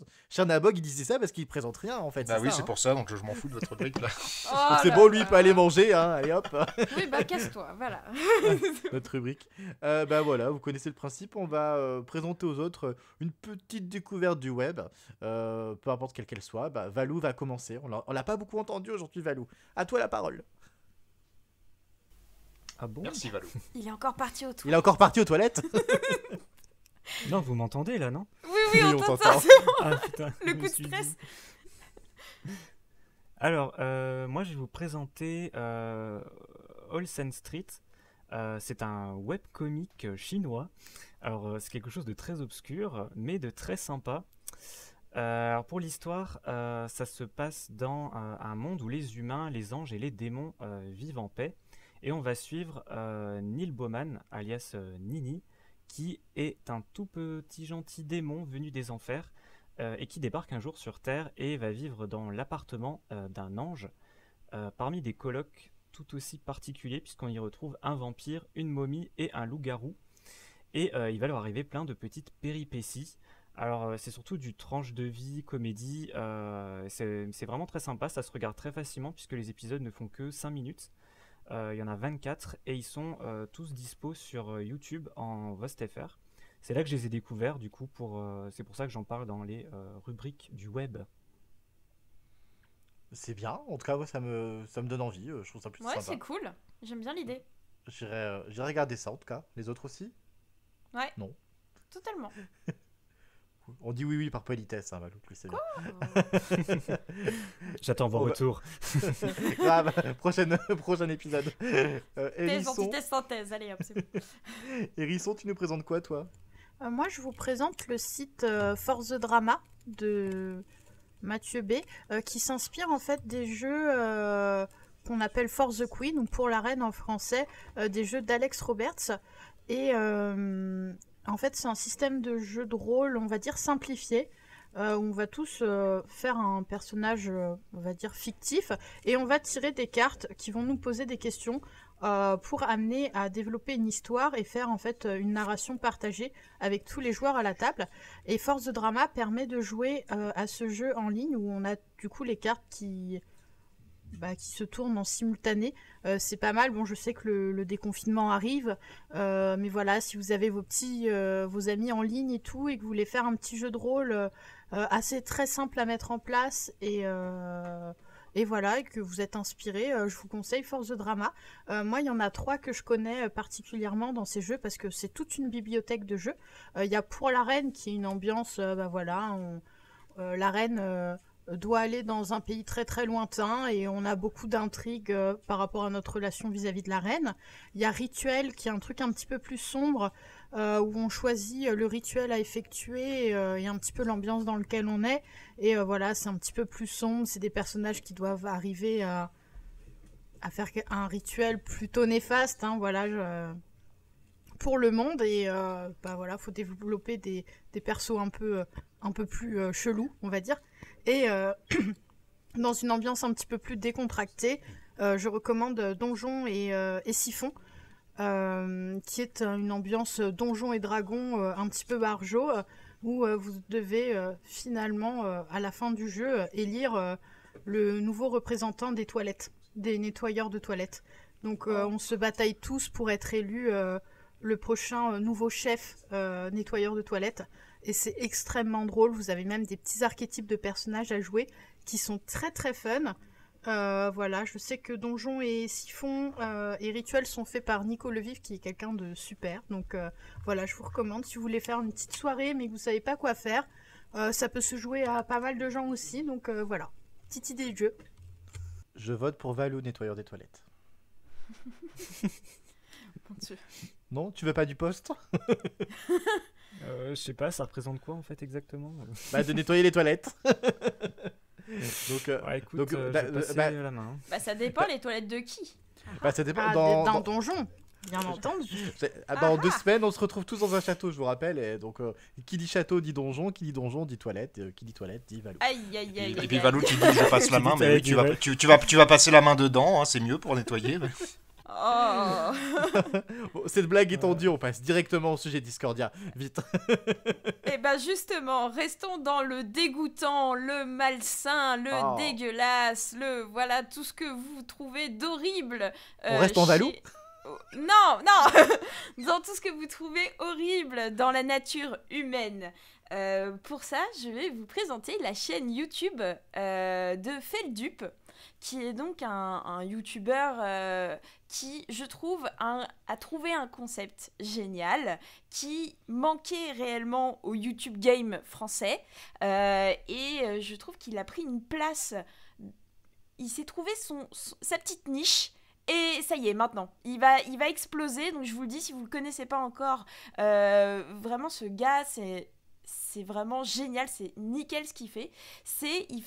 Il va vous faire une émission qui s'appelle donc Findings, trouvailles en français, et vous allez donc explorer des trouvailles avec lui de l'internet, mais des trouvailles plutôt sombres et plutôt dérangeantes dans le style. Mais vous allez être accompagné par sa douce voix et son ambiance un peu cliché où il est face à son écran avec un micro un peu pourri, mais enfin pourri vite fait, hein, mais voilà, une légère compression dans la voix, pas de lumière dans le noir avec juste l'écran qui éclaire son visage, et donc il va vous emmener dans différentes histoires d'internet, des faits divers, des enquêtes, et voilà, vous allez explorer tous ces recoins accompagné par lui et par on va dire, comment dire, toutes ces explications où il va vous remettre bien dans le contexte, vous donner toutes les sources. C'est pas expédié, c'est des vidéos travaillées où la plupart du temps ça va durer au moins 30 minutes, hein, donc prenez votre temps. Si au lieu de regarder Netflix et un épisode d'une série, vous pouvez vraiment vous mater un épisode de Findings sur sa chaîne, parce que c'est une série, littéralement. Donc actuellement il en a fait 72 et il y en a quelques-uns qui m'ont beaucoup marqué, donc je vais vous les conseiller. Pour commencer, vous pouvez commencer par les faces cachées de YouTube, les faces cachées de Reddit et les faces cachées de TikTok, qui sont donc 3 réseaux, 3 sites iconiques où il y a justement des histoires un peu sombres, et il va revenir souvent sur 5 histoires justement qui se sont passées sur la plateforme. Et vraiment, vous allez découvrir que même sur ces plateformes par exemple YouTube, moi vraiment ça m'a choqué de me dire qu'il y avait des trucs aussi badants qui pouvaient exister malgré le robot, malgré tout, enfin les signalements, enfin voilà, c'est quand même assez dingue, et tout ça est très bien expliqué et raconté par Feldup. Et sinon, dernière recommandation, si vous voulez vous voir une vidéo assez longue mais qui est vraiment prenante, c'est la vidéo, le Findings numéro 50, Alan Tutorial. Vraiment, celui-là, il m'a... Ah ouais, je me suis sentie vraiment très mal.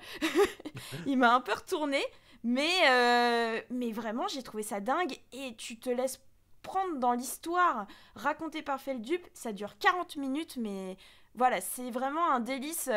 Si vous voulez vous mettre dans une petite ambiance plutôt que de vous regarder un film d'horreur, matez-vous Findings. Vous allez voir, vous serez hyper bien accompagné par Feldup, donc je recommande à 12 000%. Vous connaissez sinon les autres peut-être ? Moi, oui, je le connaissais. J'en parlais il y a 2 semaines de Pourquoi avoir peur. Et il avait fait une vidéo sur cette chaîne-là où il animait un quiz. C'est une vidéo très rigolote aussi, dans son genre. Je la recommande. Donc, c'est comme ça que je l'ai découvert. Et oui, je suis totalement d'accord avec ce que tu dis. Il soigne vachement la forme. Alors, ça paraît très minimaliste, mais malgré tout, c'est très travaillé. Il y a un travail sur le son, parce qu'il utilise des musiques. Et si je ne m'abuse, je crois que c'est que des compositions à lui, parce qu'il fait de la musique aussi. Ouais, Et c'est très réussi, quoi. C'est pas du tout racoleur et tout ça. Parce que il parle de sujets un peu scabreux, on pourrait très vite tomber justement dans le racoleur. Et je trouve qu'il a une manière d'aborder les choses qui fait qu'il est toujours un peu à la limite, mais il la franchit pas, quoi. Ça reste toujours, je sais pas comment dire, mais ça reste sobre, quoi. Donc, c'est ça, il en fait pas trop, il essaye pas de survendre, de faire du putaclic, on va dire, un peu dans le langage YouTube, parce que vraiment, tout est sourcé en fait, c'est ça qui est génial, c'est qu'il n'hésite pas à dire quand il a trouvé l'information sur d'autres vidéos de YouTube, il n'hésite pas à dire quelle chaîne a indiqué telle information, sur quel site il est allé, et vraiment, ça fait pas, justement, ça lui donne du crédit plus qu'autre chose, donc c'est cool. Je confirme, moi aussi je le connais, et notamment pour la vidéo d'Alan Tutorial et d'un autre sur le CD qu'il faut absolument pas écouter, incroyable. Oui. Ah oui. Que j'ai adoré. Effectivement, c'est très sympa à regarder. Eh ben moi je ne connaissais pas, mais du coup tu m'as donné envie en tout cas sur les vidéos sur YouTube, TikTok et tout. Je pense qu'on regardera ça avec Kyotenshi. Vraiment pour commencer en fait, pour rentrer un peu dans son univers, je trouve que c'est les meilleures vidéos. Donc vous me direz si vous avez aimé, c'est très cool. Tu connaissais Valou ? Non, moi je connaissais pas, mais ça m'a aussi intrigué. Ouais. Ok, du coup, moi je vais présenter toute autre chose. Une personne que vous ne connaissez sûrement pas, je pense. C'est une jeune chanteuse que vous pouvez retrouver sur sa chaîne YouTube, bien que sa chaîne YouTube, il n'y ait pas non plus énormément de choses, parce que c'est plus une chaîne YouTube où elle présente un peu ce qu'elle fait. Parce qu'elle n'est pas que chanteuse, elle est comédienne, elle est danseuse. Elle s'appelle Shannon Arias. Vous la connaissez pas, hein ?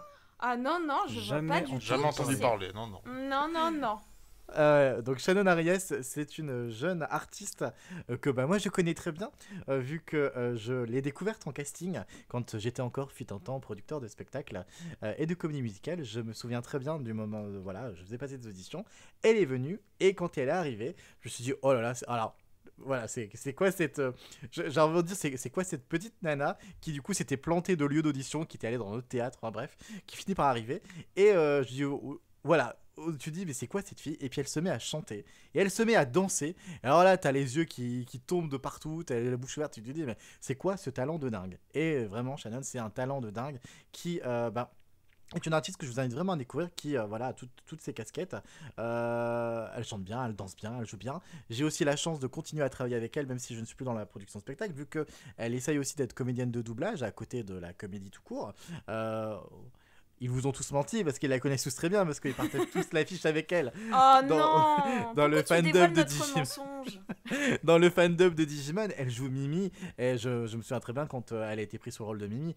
Tout le monde a dit dès le début, dès le premier épisode, dès la première ligne, mon Dieu, Mimi, voilà, en une réplique, c'est bon. Elle a volé la vedette à tout le monde. Elle est juste extraordinaire. Et vraiment, Shannon, c'est vraiment ce genre de nana qui, du coup, a un talent monstre assez naturel que j'invite vraiment, vraiment à découvrir. S'il y a des producteurs qui nous écoutent, s'il y a des casteurs qui nous écoutent, si je ne sais qui nous écoute, si les gens de The Voice nous écoutent, j'en sais rien. Allez sur sa chaîne YouTube, Shannon Arias, qui lui rend pas forcément justice parce que du coup il n'y a pas beaucoup de choses. Il y a aussi d'anciens projets, mais voilà, vous verrez comment elle chante, comment elle danse, comment elle joue la comédie, il y a un peu de tout. Et voilà, c'est mon gros coup de cœur parce que je la connais humainement, je la connais personnellement. Oui, vas-y. Mais dis-moi, Eldrick, tu n'as pas entendu parler que notre chère Shannon, justement, a pour objectif de lancer une nouvelle série sur YouTube ? Si, j'allais y venir. Et justement, alors tout prochainement, je le sais parce que je serai l'un des personnages guests de sa série YouTube. tout prochainement, elle lance un concept qui va juste être génial. Elle a développé un concept un peu fou où justement elle est aussi prof de chant dans la vraie vie et c'était donner des conseils de chant sous forme de web-série, mais un peu pas de manière très sérieuse, mais un peu de manière un peu folle. Et elle s'est inspirée un peu pour ceux qui connaissent de Lizzie McGuire, une vieille série Disney où Lizzie McGuire elle avait son petit dessin animé avec elle qui du coup était un peu sa conscience qui lui répondait. Et ben ça va être un peu ça. Il y aura la version dessin animé de Shannon en plus de la version de Shannon. Et du coup, voilà, elle va vous apporter plein de conseils. Et elle est pleine de talent et du coup, plein de bons conseils. Je le sais parce qu'elle m'en a donné. Elle vous en a donné à certains d'entre vous. Et voilà. Et du coup, vous validez? Ah bah totalement. Ouais, moi j'étais hypnotisée en la voyant danser, surtout. Ah ouais. Oui. Mais moi je me souviens que l'audition danse, on avait vu passer mais plein de nanas cette journée-là. Et elle s'est mis, mais juste les premières vibes, elle a commencé à bouger. Elle a une énergie de dingue. En fait, elle captive l'écran, elle captive les yeux, elle captive tout, quoi. C'est juste. Et c'est très rare d'être aussi bonne chanteuse, danseuse et comédienne. Et pour l'avoir du coup fait, produite sur beaucoup de spectacles, c'est la nana où tu te dis. Quand t'es un producteur, tu te dis oh là là, mais je vais aller tellement loin avec elle. Tu peux tout lui demander, elle dit oui, pas de souci. Tu lui demandes des machins où elle chante, elle danse et tout en même temps avec des portées, des sauts dans les airs et tout. Elle le fait, elle y va, elle ose. Donc vraiment, elle est juste géniale. Mais c'est surtout qu'elle a la tête sur les épaules et elle est d'une gentillesse et ça se sent dans tout ce qu'elle fait. Et c'est vraiment agréable et je trouve que des fois ça manque à certains artistes. Donc elle vraiment, enfin. On pourrait lui donner tout notre amour et elle nous le rendrait au quintuple par son art. Donc vraiment, c'est une belle personne à soutenir, je trouve, Shannon. Ce qui, du coup, va nous amener à la fin de cette émission. Je m'étais dit, tiens, comme chaque semaine on galère à trouver une conclusion, je me suis dit, mais si cette semaine je mettais une conclusion en chantant. Quand vous avez vu ça, vous vous êtes tous dit, qu'est-ce qui va nous faire chanter, pas vrai? Qu'est-ce que c'est que cette connerie? Oui, voilà ce que je me suis dit. Et ben je me suis dit, on va faire chanter Shannon, pourquoi pas finir l'émission avec une chanson de Shannon? Ah, ça va. Bah si c'est Shannon qui chante, c'est bon. Du coup, grosse exclusivité de ouf. La fin de l'émission va se conclure avec donc une chanson qu'elle vient juste de faire récemment en duo avec une autre artiste que j'aime beaucoup, Socaline. Car oui, vous allez finir cette émission avec un extrait de Keep On, qui est donc le nouveau single qu'elles ont fait toutes les deux pour le fandom de Digimon, que je trouve extraordinaire, dont le clip sort tout prochainement. Donc si ça vous va, on conclut l'émission avec ça. Oui. C'est parfait. Meilleure idée, j'avoue. Oui. Et bien sur ce, je vous dis au revoir et à dans 15 jours. À dans 15 jours tout le monde. À dans 15 jours si on veut bien. Allez, on lance la musique. Je te dis donc adieu à jamais. Cette fois je suis prête, je bondis, je prends mon courage à deux mains. Les ailes de mon cœur se déploient et m'emmènent sur le chemin d'un nouveau futur. Cette fois je suis dans l'infini de ce ciel qui ne